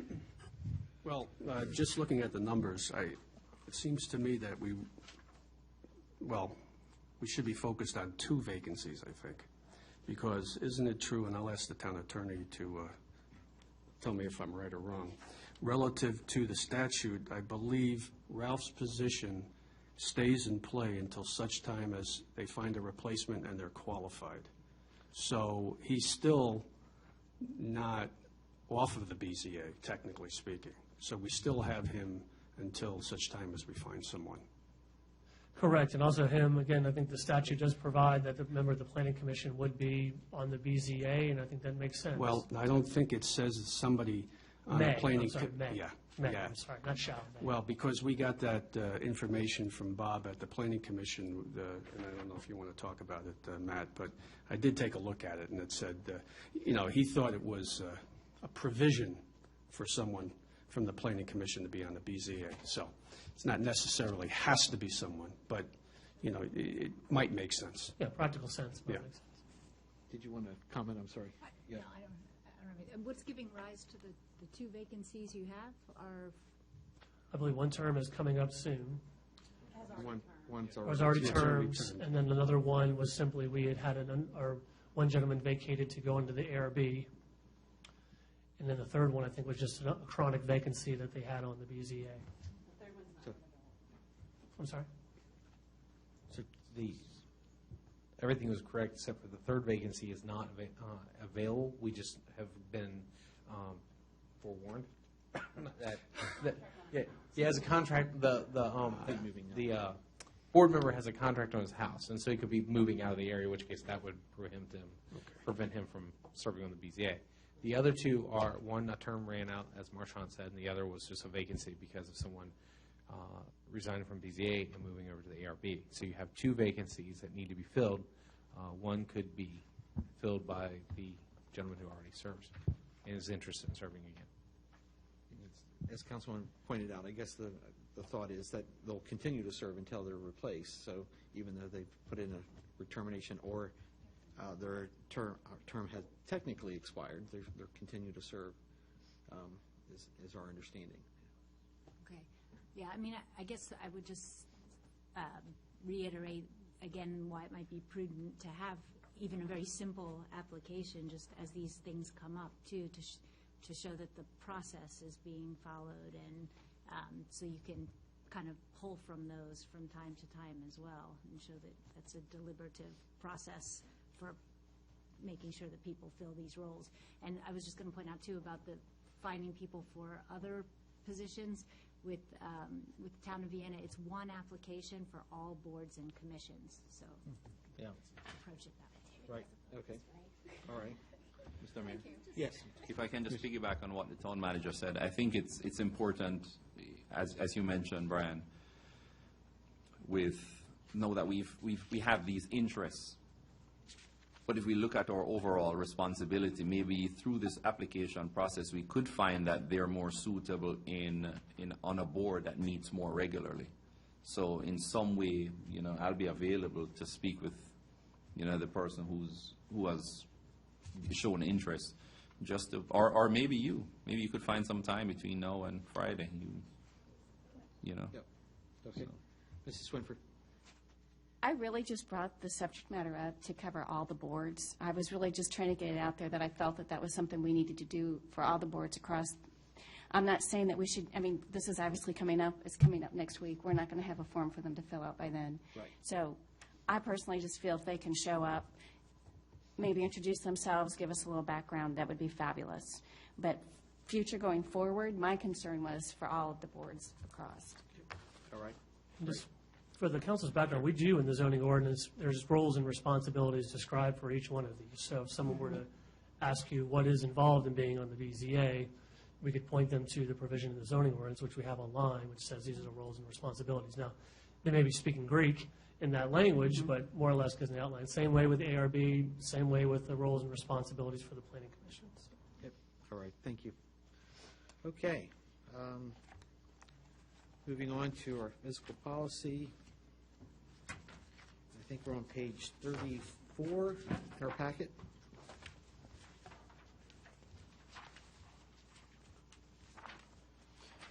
Mr. Henshaw? I have no additional comments to it. I'd be happy to answer any questions. Okay. This is one of these policies that came out of your all strategic action plan. This is just following through. It was actually presented to you all last month at the regular council meeting for you to review. I did not receive any comments back, any comments or questions about it. So I know both Joe and both Steve have been working and reading through it from the Finance Committee. I'm sure they could add anything if needed. But other than that, I'll answer any questions or comments. Okay. Joe? I just have one comment, Brian. I was thinking about it under your discussion, the last bullet. I guess semantics maybe, but we say we should review annually by the Finance Committee and the Town Council. I think, just in my opinion, it should be, by the Finance Committee and then presented to the Town Council, because, the council's going to make the decision. Well, just addressing that particular bullet point, I think what I can probably clear up the language a little bit. What I would clarify and say is the Finance Committee for the town would review it. If there was no additional changes, there would be no reason to go back and bring it back to council. If you were making any proposed changes, then it would go to council. So I can clarify that point between now and the regular commission packet, committee, council packet. Thanks. No, that's good. Thank you, Brian. Anything further on this? Okay, seeing none, we'll move on here. Item E, if I were the mayor. You are, Mr. Yeah. No, I was reading the packet there, Mr. Henshaw. Thank you for that clarification there. Is this just for kids, by the way? Yes, actually, we actually have a winner. We had almost 62, I think, responses. As I mentioned in our last meeting, VML kind of spearheaded this project, and we put that to, it went to, I think, out of 1,000, almost 900 and some applicants that throughout the state of Virginia. Our town actually had almost 6% of those 60-some out of the 1,000 that actually responded. So the actual state winner was awarded. However, our town one was not yet. So my intent is to go to the school and to announce to their class the winner of the contest, hopefully tomorrow or the next day. And so, but yeah. I also plan on to have that individual, boy or girl, actually be sworn in and for our next meeting to actually run the dais and be the mayor for the day, literally. So, and hoping that, no, not a work session. This will be next Monday. So yeah, it's going to be hopefully an exciting time, and hope to spare some local government interests from these people that had applied. But it was very interesting in reading some of these things, as some of us actually did. I think Steve and Matt and Denise, but just to have their conception or their understanding what a mayor actually does for a town. I think there's, obviously there's.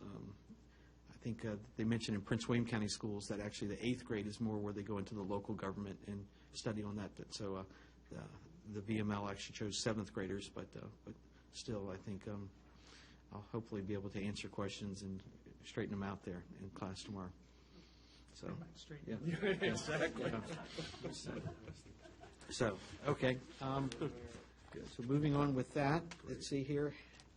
We have our department reports, our building report.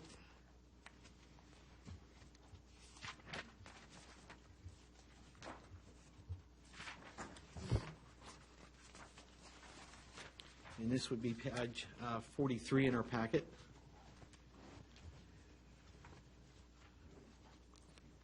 Any questions or comments to relate to Brian that he could?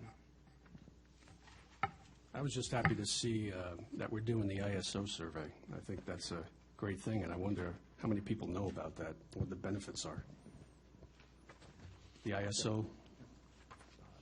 We're still trying to figure out those benefits yet, but no, we are in the process. We've had a couple little setbacks, weather, injuries, everything, but that actually is going to be sent out probably, I'm hoping sometime this week. Joe's wrapping it up right now, and we'll kind of fill you in once we get the results back, a little bit more of the details about what this means. Apparently the town has done this once before, so we're just, it's basically like an assessment. It's kind of related to insurances, but it's an assessment of how well our building and inspections department does and how well we handle requests of such nature. Great. Yep. And we actually get a certificate, right? And then we're certified ISO. Yeah, you get some kind of a rating, too. And rating. You mean a certain criteria? Yes, correct. That's what I understand. Yep, okay. Great.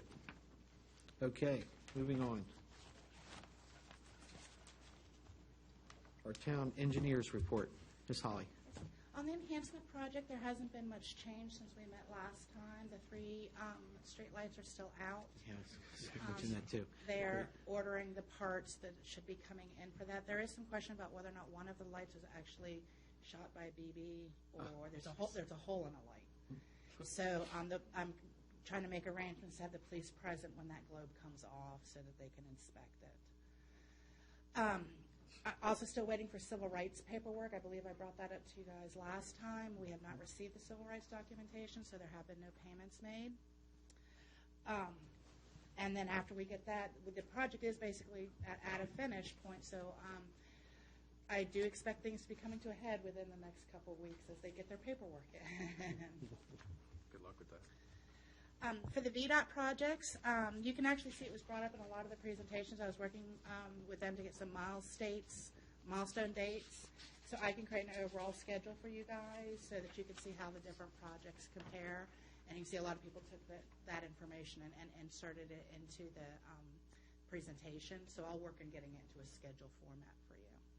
That was extremely helpful, Holly, so thanks for putting that together. Oh, Brian is the one who spearheaded that. I want to give credit where credit's due. Brian is the one who spearheaded that and thought it would be a great idea, so I do want to make sure that he's acknowledged for his efforts on that. She's being modest. She knows everybody, so. The question I do have is, I had been putting for a long time the I-66 agenda items for the DDI support from council and moving the shared use path. Are you guys at the point where you feel like you want that back in the final agenda for next week, or are you still thinking about it, or? Mr. Morris, your thoughts on that?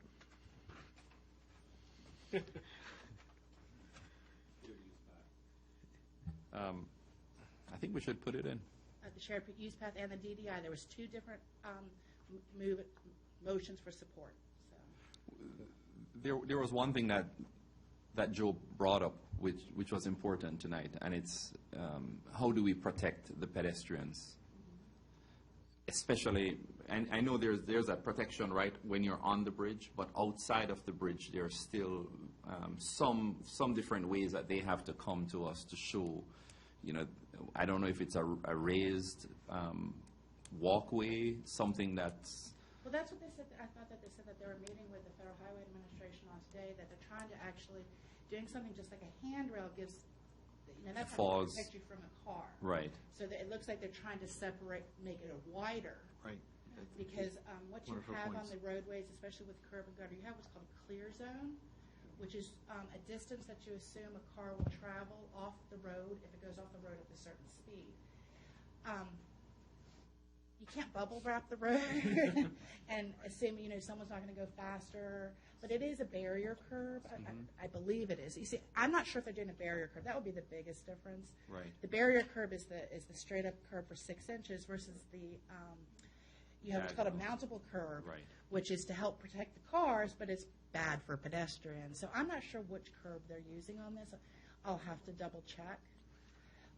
It's also possible, if we decide to put the motions back in, that we can put it in with a provision that they further investigate support as long as they further investigate pedestrian safety.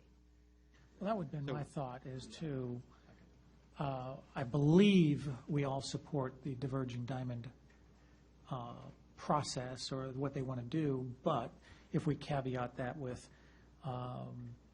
investigating further and doing the most they can for pedestrian safety or something like that, would make sense that we can move forward and show our support, but with a concern. So moving on with the concerns, Ms. Swinford, any approval of putting it in? I'm fine with putting it in as long as we have a caveat. I mean, but she had very valid points in the fact that, some of the barriers, if hit, my understanding sounded like could crush a pedestrian. So, I mean, in the end, they're going to have to make the best decision they can make but as long as they're continuing to look at that, then I'm fine with having it put in. And that's what it is. Even guardrail. People think you're so safe behind guardrail, but I don't know if you know, guardrail is Guardrails are dangerous. To move 4 feet. Mm-hmm. And people think you're safe right behind it. So there's always a give and take with everything. You look like you would like to say something. Yeah. Oh, me? Yeah. Oh, I'm sorry. Mr. Cottle, any? I support putting it back in. I mean, I think we've all voiced pedestrian safety. I mean, at the end of the day,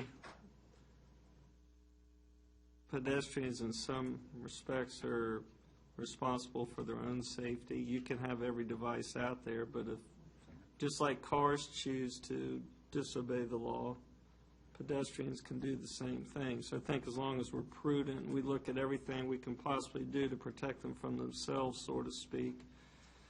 But I'm totally supportive of that divergent diamond. And, my initial thought was like, a walk bridge over top, but I know it sounds like the land is going to take with the grading and all the rest, and businesses being impacted, especially the ones down here on the corner.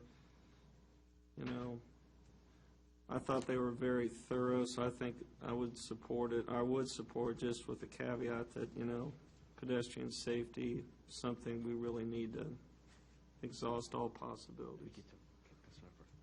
Mr. Passanello, any comments? I can support the DDI with the caveat. Okay, thank you. Back to Ms. Swinford. I was just going to say that I know myself that having a tunnel or going over a bridge, I know for myself, I'll never use it alone. The whole point about, worrying about crime and graffiti and all of that just presents another place for that. So I agree that pedestrians, people have to be responsible for what they do. If they're going to look at timing the lights and giving as much, space as they can, and et cetera. So I'm just letting you know that as a lone female, there's no way I'd be using either one of those at night. Just tell. I think, Mr. Aiken, you've already had your comment. Any further comments on this? Yeah. As long as they're keeping the focus on pedestrian safety and do as much as they can do, because it's really critical. I mean, you try to get across 15 now, it is bad. Yep. Mr. Mayor. Back I- to Mr. Morse. I don't think we'll ever get the overhead bridge, but I'm going to ask them every time they show up. Okay. All right, great. Rashawn.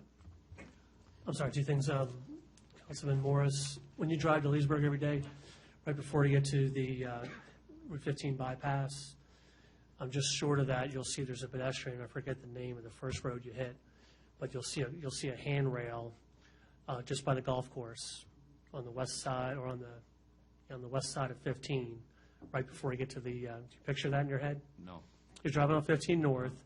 You're getting to the bypass where you can turn right to get on the Route 7 bypass. On their left, there's the West Park Golf Course. Yes.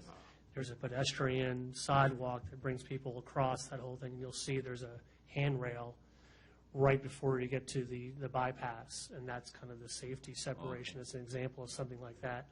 It does give a false sense of security, but next time you drive by, take a look at that. That's one example. Also, Sheets, we just got the resubmission of Sheets. They will be extending streetscape improvements along their frontage. Just talked to Tina Briganti-Dunn. They will be some coordination to have them tie in. So at least on Washington Street, you'll have the ability north and south on Washington Street to get to that intersection. And they're also reserving right-of-way, or reserving an area. So once the 10-foot multi-use path coming from the south, there's both projects east and west of 15, south of the railroad tracks, have those wide multi-purpose trails. Sheets is accommodating that, so as we come from the south, there'll also be a pedestrian access. So, anyway, some additional information. Okay, thank you. Back to Holly. Any other question on the VDOT projects? Just one comment, Holly. It was very apparent that the town staff has really good communication with VDOT, and I know it has a lot to do with you. So, thank you. Thank you, and it's something I think we've been garnering over time, and I've always been impressed that we are a half-square-mile town. I'm very proud of this town, and these are people that are dealing with the Prince William counties and the Fairfax, and all these things. And so I've been very pleasantly surprised how open VDOT has been with us, and not just me, but with the town as a whole, and listening to our opinions and our concerns. Absolutely. Yeah. Thank you. Great. Okay. Finally, on the pedestrian improvement project, which is the extending the shared use path that we were talking, you heard about in the previous presentation, we're holding a utility field inspection this Thursday, and that's where we meet with the utility companies and VDOT and myself, and we look and see if there's any utility conflicts. And we also invited the I-66 widening team to come, because they're going to have to do utility relocations as part of their bridge work. So that's just the next step in the process. Okay, great. Is the water authority part of that utility? Yes, they never come. Oh. The water company never come. I'm just being honest. Okay, yes, the service authority is invited and the gas company is invited. They don't generally come. Okay. You get people like Verizon and Virginia Power and stuff like that. Okay. All right. Thank you. All right. So I'll be happy if they come. They're invited. Yeah, there you go. Okay. Any further questions for Holly? Moving on to our police report.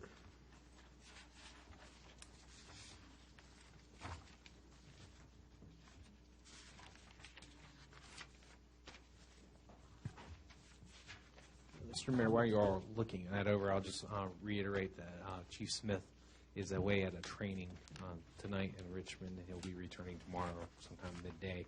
But he said he will be at the regular council meeting next Monday. Okay, great. Thank you. All right. No other further thoughts about that? We'll go to our town planners report. This is page 48 in our packet. Marchant? Thanks, Mr. Mayor. Kind of spoiled the news on the sheets. As I mentioned, we did get their applications back in, general status report in that table, and I'd be happy to answer any questions that you have. Do they have a estimated time that they want to start construction? Sheets.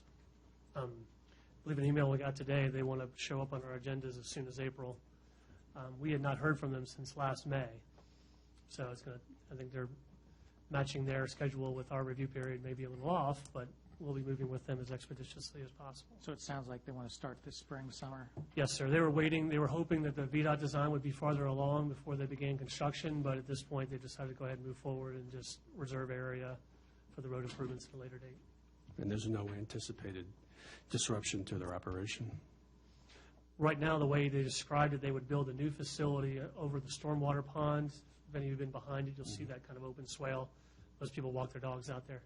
But that's where they're going to put the new store and be able to operate them simultaneously. There will be some delay with the gas pumps when they switch some of the canopies, but they want to have their sundries open as long as possible. It would be a similar thing as the 7-Eleven did down at 234 and 15, where they built in back of it and then tore down the building and connected to the pumps and that. You may be showing your age there. I don't think I've been around here that long, Mr. Reagan, but it would be something similar, yes. Okay. Marshawn, can you give us a quick overview of what they're planning on doing? You mentioned the building, they're moving their store further back. Yes, sir. So right now, they kind of have the antiquated, kind of antique white building. They want to build kind of a more rectangular building, three-sided architecture, more of the, I guess you would call Virginia vernacular. They have a stone water table, which is kind of 4 feet up, and brick. Matches a lot of what you see across the street at the CVS, and will match what they're doing at the Lee Berry Shopping Center. So that will be tucked away to the back. Right now, you have a T, the canopies kind of forming a 90-degree angle. They will bring those, they will consolidate those so that they front Washington Street. You would no longer have pumps that parallel 15, but they'll be dual islands. They're also changing the canopy. They're not going to have the backlit. It's going to be more of a solid sort of canopy, changing a lot of the lighting around the property, changing a lot of the access in around the property. They'll actually have 2 entrances on Lee Berry Way, which is the road behind where Pickle Bob's is. Right now, there's kind of 1 in, 1 out. Now they'll have 2 entrances along that entranceway there, so that traffic will move much more efficiently. So dressing up the landscaping, putting in the street facade along Washington Street, it should be quite attractive when they're done. So. And an exit on Washington, only heading east? The exit on Washington, it'll be a right-in from 15, and it'll be once the median, you're right, once the median's closed, they'll have a right out going eastbound into town. Now, they will have, you may have seen some of the graphics, if they want to go onto 15, they can go through the parking lots. Pickle Bob's is going to have an entrance. You can visualize that in your head. Where the a la carte entrance is right now, there's going to be a service drive that's going to more or less align itself with there. So if someone wants to leave Sheets and get back onto 15, they can drive down to that entrance and either go southbound on 15 or go northbound on 15.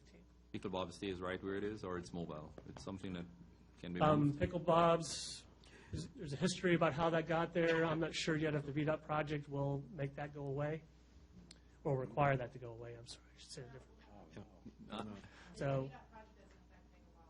okay. Well, that sounds personal, right? What is what's the timeline for completion on this? I think when they were at the ARB, they said, because they've done this so much, probably less than 12 months once they get started. This is kind of the model that they've used through a lot of their remodels throughout the eastern United States. So conceivable they start construction this fall, 2015? If they start this fall, they'll be done by the following fall of 2016. Do you foresee it starting the fall of 2015? I think they want to, fall this year. Yes, sir. Is there an increase in the number of pumps? I want to say it's the same amount, but I can verify that for you. So, you know, right now when you drive through, it's 1 pump per kind of pull through. They're going to have it basically double. Oh, okay. So, Great. Okay. Sort of like a Costco effect. Yes. So, other than that, continuing to process the other applications that you see here. Is the rezoning at Haymarket Fairgrounds has been somewhat delayed while they get through their traffic impact analysis, which you had asked about. So. But other than that, happy to answer any questions. Friends over at Somerset keep asking about the ice rink. Can you give me a little bit more on that? Yes, sir. So they've resubmitted their final site plan for review. We've had 2 sticking points on Loudon Water. Sorry, the Prince William County Sanitation Authority. There was some issue with some temporary taps that were used with the original. We've gotten that settled. There's also some negotiations that'll be necessary for the landowner, Mr. Durham, to the south, based on where their stormwater is going to go. If you remember the old railroad spur that's there. So there's some details that need to be finished up there. Holly and I also need to finish our review. But as soon as that's done, we expect to have them on the commission agenda fairly soon, probably later this spring. And then they'll come to you either in the summer or this fall. And that they're also allowed to process their construction plans at the same time. I was awkwardly at a dinner party last week, and some folks that patronized that, I guess my name was used by the proprietor as perhaps being the holdup. And so I diplomatically explained what the issue was and how we're moving forward. But we did meet with the owners after the business meeting we had last week, came up with a schedule that we can hopefully implement and get them going as quickly as possible. Great. Marshawn, did you suggest the last meeting to remove Chick-fil-A from this list? They have not officially withdrawn their application. We were advised that we're going to go back and look at other opportunities. So I don't know that they're off the table, but we would consider them inactive until such time they officially say we no longer wish for you to process our application. Also, Marshawn, That's not uncommon where people go inactive while they solve engineering issues. right, exactly. Special events, where do we stand with that? I know that we've got some interest, obviously, as the 2015 schedule comes out. We actually have our own town events that are going to be already scheduled, but where do we stand with that? With the Spend a Day in Haymarket Yes, events? correct. The Spend a Day, we were contacted by Spend a Day in Haymarket. They wish to permit several events at the Fauquier Bank. I'm sorry, Crazy Happy Events. Okay. Because prior to this, we've sponsored most of the larger town events. The town code actually has a provision for carnivals, which would anticipate the activities that they want to do. Under the provisions we have today, we created we called it a special events form for a carnival event. We have the ability to license that. Most jurisdictions have updated their special events ordinances. The likely spinoff of this is we'll need to do that as well. But we put a license permit together, which basically creates some health, safety, and welfare questions. How are you parking? How are you managing your traffic? Notifying them that all the health department permits will be necessary. Individual tax receipts will be the responsibility of the vendors. If they need an ABC license, and they'll have to have their own security if they have the beer garden. And so they're working to put those plans together to make sure that it has minimal impact on the town operations and the traffic flow. I believe they've also reached out to let the chief know that they're intending to do these events, but we have not received an official license request to date.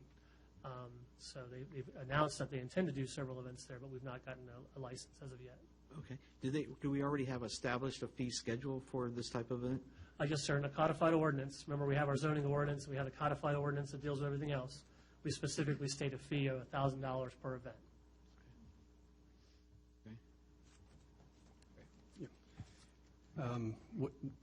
Crazy Happy?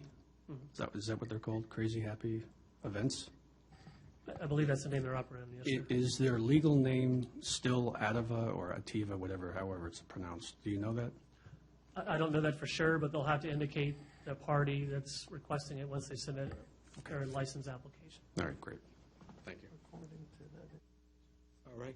Any other questions for Marchant here? Yep. I'm sorry, I was asked to just confirm that it'll be a per event basis.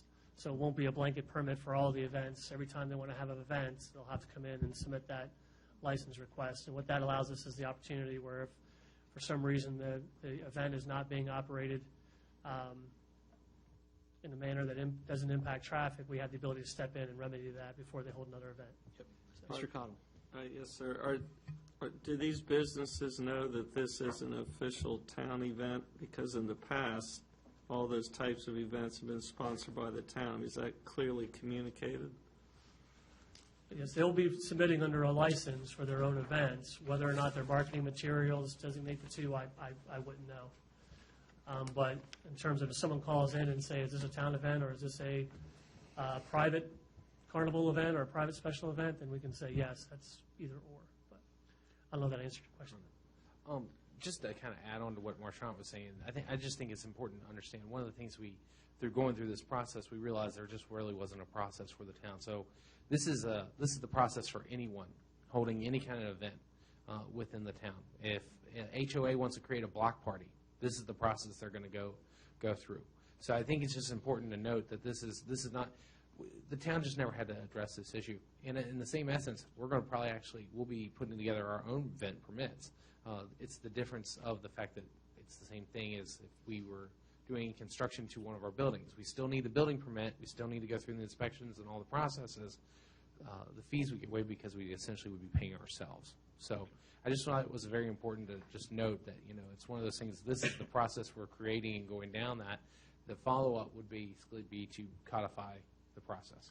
Correct. I believe Martin is working with a special events ordinance with the city of Manassas, and I've spoken to that planner, and hopefully we can piggyback on that. But I'm sorry, thank you for clarifying. This would be for anyone. It just so happens that Crazy Happy Events has given rise to the fact that we need it more formal, but it also says more people want to do business in the town, which is a good thing. Yep. Okay, great. Well, Mr. Mayor. Sure. One of my concerns would be how the police, our local police, gets involved and how they're contracted and how they are used. So I'm sure I'll address it with the chief at the next public safety meeting. So I think that's one of the areas of. We did make it clear that they will be responsible for coming up with their own security plan. Yes, but security plan, they cannot have private security on the streets.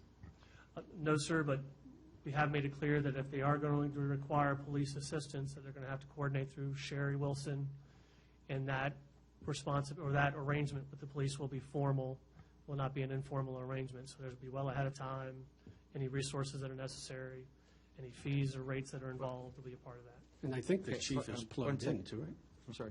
Ms. Swinford? Is there like the amount of people that you can have in a certain space? I mean, is that allocated on this permit that they're requesting? Like, 10,000 people show up versus 1,000 people versus, that will affect how the police and traffic and all of that too. Understood. And there's one of those things where we can anticipate what it might be, but until we get the information in, we don't really know how. Okay. Will they have that? Is there a question on this form that allows? Yes, we can certainly provide it to you. It says how many number of attendees. Okay. No, I'm just the area that you're. No, it's a valid question, and those are all types of things. Okay. Given kind of the narrow parameters we have, we came up with what we thought was pretty standard through most towns that have a special events ordinance. Okay. Thanks. I can just add one other thing with regard to any kind of. I'm sorry. No, I just wanted, because the town manager had something to say when I raised the topic of the police. Mr. Henshaw. Yes, anything on site, contained on site, would have to be handled by private security. Anything with the application and form through this permit process, they have to identify that. The other thing is, none of my understanding from the way the police role would be is, if there was any additional officers in need, it would have to be off-duty officers. It couldn't be someone who was already currently scheduled for that day. So that's kind of the way, and then we would handle their needs based upon the application process. And from that, they'll coordinate with the chief, and before the application comes in, that coordination should have taken place so that everything is being laid out and presented within the application. Then it just becomes legitimate from a standard, from an administration standpoint. It's a permit process for us at that point. All right. What I like about this is it makes it standard for anyone who wants to have an event within the town. So that's what I like about the process that you guys are working on, that it makes it in such a way where, hey, these are the steps that you need to follow. You guys are making it clear, and it's not just for Crazy Happy. It's for any organization that wants to have it. And I think it's going to be good for our town when someone walks in, a citizen walk in, and they want to know what's the information. You guys can hand them a piece of paper and tell them, hey, these are all the steps. Here's the application process. So it's good. Yep. All right. Any other questions, concerns for Marchant? All right, moving on. Our treasurer's report. Good evening. Hi. You can see the profit and loss statement is attached. We're still looking pretty good. I just felt the need to write a little paragraph some people tend to get worried if our expenses are a little higher than our income, but at the moment, that's going to change, I promise. There you go. You can take that to the bank. Actually, I very much appreciated the narrative, though. Oh. I do. So anytime you feel a need to do that, Okay. thanks. And the delay in the payments for, when we did change the cutoff, obviously, we're at 85%, Right. but how did we stand like last year at this time with the same dates? Are we close? It's usually the same every year. Yeah, I mean, we have okay. a really good return rate on our real estate tax income. Right. And as it gets closer, when the March 1st comes up, then Which we... is this weekend. Which we anticipate probably in the 90s then, at least? Oh, yeah, Yeah. definitely. Because I did mail out all the invoices this week of those we haven't received yet, just to remind them. Okay. They have until the 1st, and then penalties. Right. Okay. Penalties will be applied. Right. All right. Okay. Yes. Questions for Sherry? I just want to say something about item number 3 here. When we met on February 18th, we're going to recommend to the town council next week to put an additional, probably $200,000 into the VIP fund. We currently have $100,000 in it. By adding that, we'll be a voting member on the committee. And the current interest rate that we're getting from them is a lot higher than we're getting out of the, money market? Yeah. Money market that we're now in. Something to think about, and if you have any questions for next Monday when we go over this, we can talk about it then. Vice Mayor, you said this can be withdrawn at any time, right? It doesn't lock it in? It does not lock it in. I believe it would take 1 to 2 weeks to withdraw it, but there's no penalties and no fees.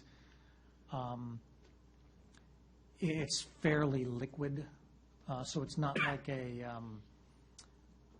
IRA or a CD or anything like that you have to wait a waiting period. I do have a question. Why wouldn't we put more money into it? The reason is that it's still new to us. Okay. And we're taking baby steps. We only put $100,000 in for the first time last September? Yeah, August, September. August, September. We let it sit there a while. Joe went to a board meeting, would be called? We have a board member right here. Okay. They went to a board meeting. They're feeling more comfortable with it and how it's run, that it's run conservatively. And so it's just, it was what we talked about before. Take it one step at a time, add a little bit more and get the next stage. There are people out there with, I believe you said over $1 million in it, jurisdictions. Some jurisdictions are quite large. So, And in the millions. The organization itself has been around for a while. It's not that it's we're only new to it. Is correct. For how many years or? 2013. Okay. Yes, and also, you're in an investment pool of probably in the upwards of 200, 300 million total. So we're just a small fish before. The way the investment pool was set up for the state of Virginia was really envisioned to help smaller jurisdictions, because smaller jurisdictions just don't have as many opportunities. A lot of times they are dealing admirably with their local bank, but they don't have as many opportunities to get into a larger investment pool, which yields a little bit more. So it's one of the things that we've been talking on the Finance Committee. I think this is actually an ideal location for us to actually house our general reserves, because as Vice Mayor Aiken stated, that actually, yes, your investment is very liquid. You can get it out. It's not something that you have to go through a lengthy process to try to do. If you would ever need it, and that kind of, you're going to have enough time to actually get in the request and everything. So we feel very solid. They have a team of financial advisors who are, this is one of their primary focuses, is making sure this thing's growing, but growing in a very steady but I don't really want to say necessarily like conservative because it implies that they're not looking for growth, but they're constantly looking for ways to grow this entire investment pool. And so far, the jurisdictions that I've met with and worked with and served with on the board are very pleased with the yield that we've been receiving from it. All right. Great. Any other questions for Sherry? Yeah, just a few, sir. Councilman Morris. Thank you. Sherry, page 50. You don't have to answer these now, but if you could get back to me with an email or just a response. On page 50, on the permits, fees, and licensing, there's a huge increase, and I understand the paragraphs that you put here may cover some of these questions, but there's 18,000. I'm sorry, not 18,000, but there's a 38,950 compared to the 25,000. On page 51. I'm sorry, you have an answer? Sure. Oh, cool. Oh, there you go. Well, Marshawn can probably help me with it as well, but basically 32,000 of that 38 was one applicant, which That was the fairgrounds rezoning application, so we had estimated what we thought applications would come in. So I think where you're going is that's an anomaly. I don't know that we'll continue to generate that revenue, but that was the reasoning for the higher income. Thank you. On page 52, there's an increase in mileage allowance from the budget amount, and would this apply to our officers who would take their vehicles on? No, it wouldn't. No, this is strictly the town staff. Okay. I'm just wondering, I saw that, I'm just wondering if they're using the vehicles less, then how is it that our mileage allowance is increasing? But thanks for that. And then there's health insurance, which has gone up over 1,800. The same page, page 52. Right, under public safety? Yes. Is that a new employee? Yeah. Somehow was not accurately totaled last year for this budget, for health insurance for each department. Okay. I'm not sure how, but yeah, there's going to be a little overage on probably the town admins and police department. Okay. And then just below that is the general property insurance, vehicle and building. Over 2,000 more.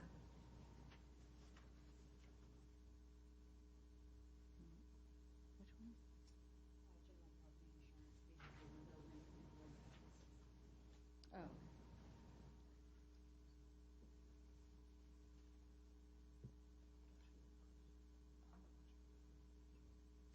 And you don't have to answer. You can investigate it and get back I will, to me. yeah. Okay. Thank you. All right. I just think as for us, the more we keep on top of these, and this is really easy to pick out the differences and then to ask ourselves why. And maybe I should attend the financial meetings. So I get an amen across there. Okay. Any other questions for? Yeah. Any other questions for Sherry?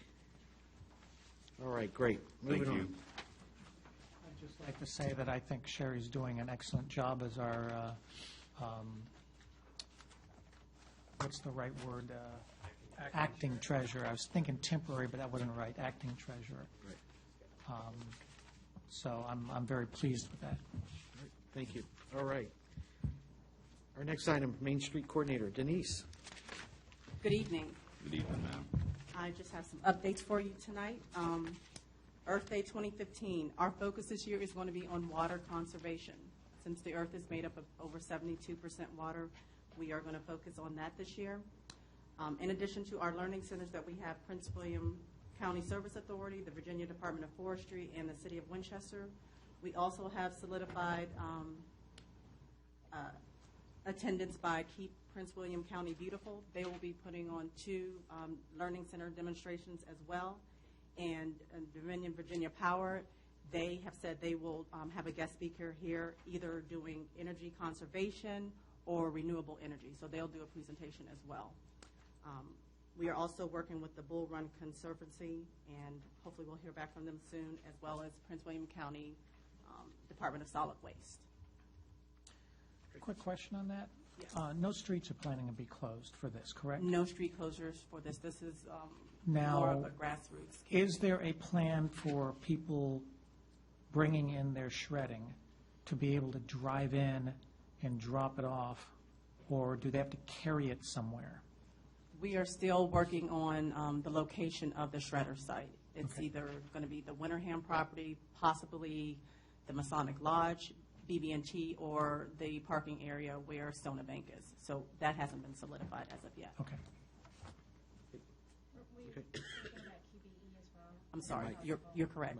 Speaking with Sean Landry regarding QBE using their facility. Okay. Last Tuesday, February 17th, we held our first town business open house for the 2015 calendar year. The attendance was low, but I believe that was due to the weather that week. I received many emails from businesses saying that they wish they would have been able to participate, but due to the weather, they were either closed or closed early that day. Some of the topics of discussion were Mershant, our town planner slash zoning administrator. He gave an update on the sign ordinance as well as the parking study. Chief Greg Smith gave a presentation on the no trespassing enforcement program that our police department is implementing. And then I gave information regarding sponsorships and booth fees for our town businesses. We decided that we're going to give our town businesses first right of refusal. We're going to give them a set amount of days to participate in our all of our town events, and even opening up a section for them where there is no fee charged in a nonprofit area that hasn't been determined as of yet. Great. I'm glad to hear that. Concerns that were brought up by the businesses was the blighted houses in town, mainly the ones across the street. Mershant did address that, stating that once that is developed across the street, that would alleviate most of the blighted buildings in our town. Another concern that was brought up was providing a possible coupon book or coupon card that could be used for discounts at participating businesses, locations in our town.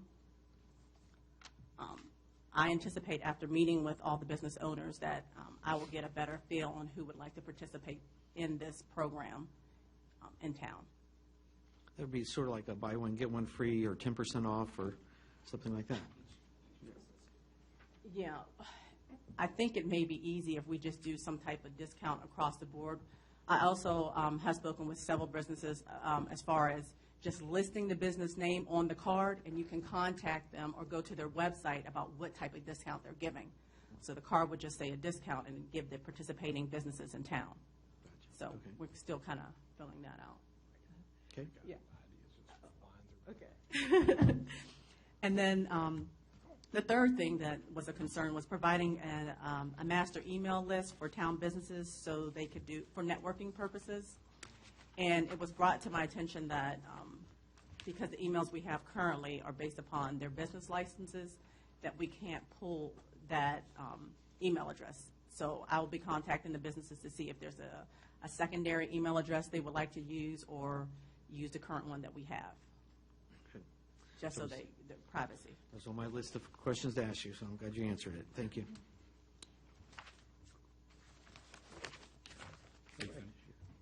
Question. Concerning the email list. Yes. You mentioned that you will be going out and speaking with these business owners, and from that develop the email list. Correct. Because we do have current emails for only about 60 of our town businesses, and we have over 160, 70 businesses, so. There's two parts to my question. Number one is that we have an officer who is here on light duty. If it's possible, Mr. Manager, to task him to call around these businesses. This is, in anticipation of you going out and meeting face to face, because I know that's something that you want to do. You want to have that personal contact. But I think we're somewhat dragging our feet with the email list. We should send out, if we have 60 emails, let's send something out recapping this meeting to those 60. Because I am absolutely sure 95% of them weren't here. So if we can send out with just the 60 that we have, because the human thing for us to do is to wait until we have 120 emails and then send it all out to them. And I think if we wait for another month or 2 months until you get all of these, and your plate is already full, and you have a big event coming up.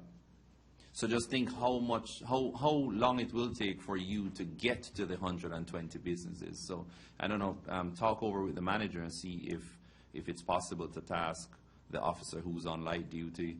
You know, he's going to be laid up for maybe about 6 weeks. His operation is next week, and then he's 6 weeks out.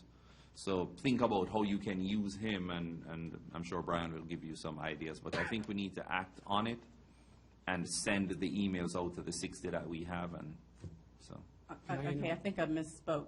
I am sending out emails, but as far as sharing them with the other businesses, that's something that I have to get permission from that business owner to do. Because some of them may want to share their email, but others may not. So I just need to make sure that the email that I have, they're willing to share, or if they do not want to participate in this networking email master list. So basically, you would BCC to all these businesses? Correct. Right, so that way somebody couldn't take those? Yes. Or hit reply and then Yes. go out? Right, okay. All right. We just have the resources, so let's try to use them, and especially with you being even tasked with so much stuff. So, and we have a guy here. I'm sure you have some work for him, Jen, and I'm sure you have some work for him. So. Of course. All right. Any other questions for Denise?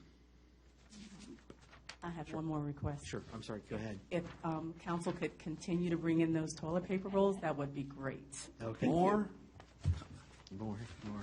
More. Here we go. Okay. I have a request on top of Denise's request. Also, if you're on a Facebook, we'll remind you, I keep on reminding everybody through manager's review, please like the event and share the event. The more we can get out, this is the best way of advertising. We can go out, we can do media circus and do everything, but I'm telling you, this is the best way to get it out, especially for these events. For like the Earth Day event is really going to be geared towards the town and the surrounding area. We're not looking for, this is not a 10,000 people kind of event. Now, 10,000 people show up, we'll take them. We'll figure out where they can go. We'll invent a scavenger hunt again for everybody else that's here. But that'll be a good problem we'll have. We'll address that for next year. But if you do have a Facebook page, or you have a way to get the word out to neighbors or friends, or get it through your HOAs, that's where we need the biggest help right now. Denny's, a question concerning that. Do you have the contacts for the HOAs? Yes, an email blast went out through all of your HOA organizations to, I guess, those they have email addresses for, but that did go out last week. Good. And then I sent all of the council members the flyer that we're using right now. Good, well done. Okay. All right. No further questions for Denise. Thank you very much. Next item, our town manager's report. Mr. Henshaw. It's always amazing if I say I'm going to keep something brief, but I'm actually going to keep this very brief. I know, it's like a February miracle. Yeah. You all can, all I know is Councilman Morris does seem to be the one with the questions tonight, so I'm just going to leave it at that. So, all kidding aside, basically just we're busy working on the budget. Had our first good budget work session. We'll be doing another one. It's coming full circle. We got the bigger issues that we're still yet to tackle. We know the assessments are coming in probably anywhere in the next couple of weeks or so, and so that's what we're kind of waiting on. We also start hearing stuff about insurances.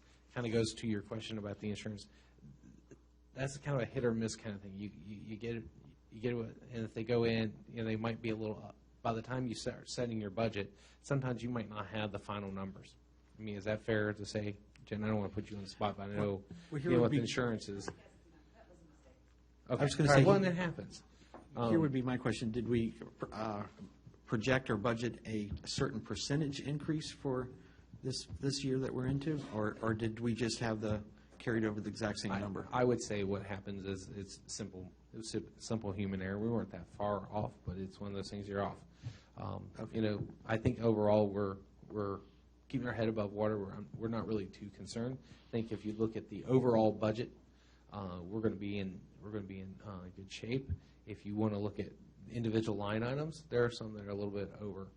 There's also quite a bit in there that are a little bit under, or actually quite a lot under.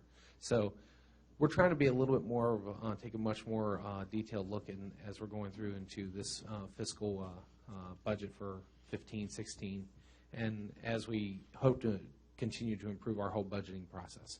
With that being said, the only other thing I'll ask if there's anyone that's got any questions or comments on report.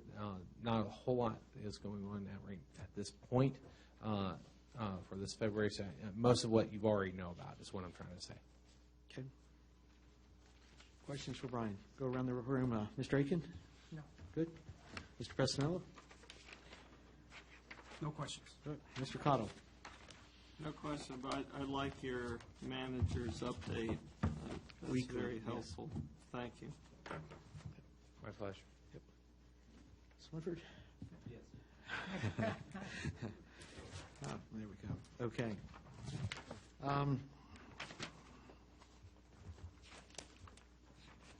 want to talk about consent agenda? Yeah, let's see if there are any items that we can actually put on there other than our minutes. Maybe our physical policy, we could throw that over to it. No objection for that. And our department reports. Maybe we leave out the police, just since he wasn't present, we can leave that out as so that way he will be here to report. So That's a good idea. Yep. Any other comments or suggestions for this? Oh. Nothing? Great. Okay. Well, I thank everybody for their time this evening.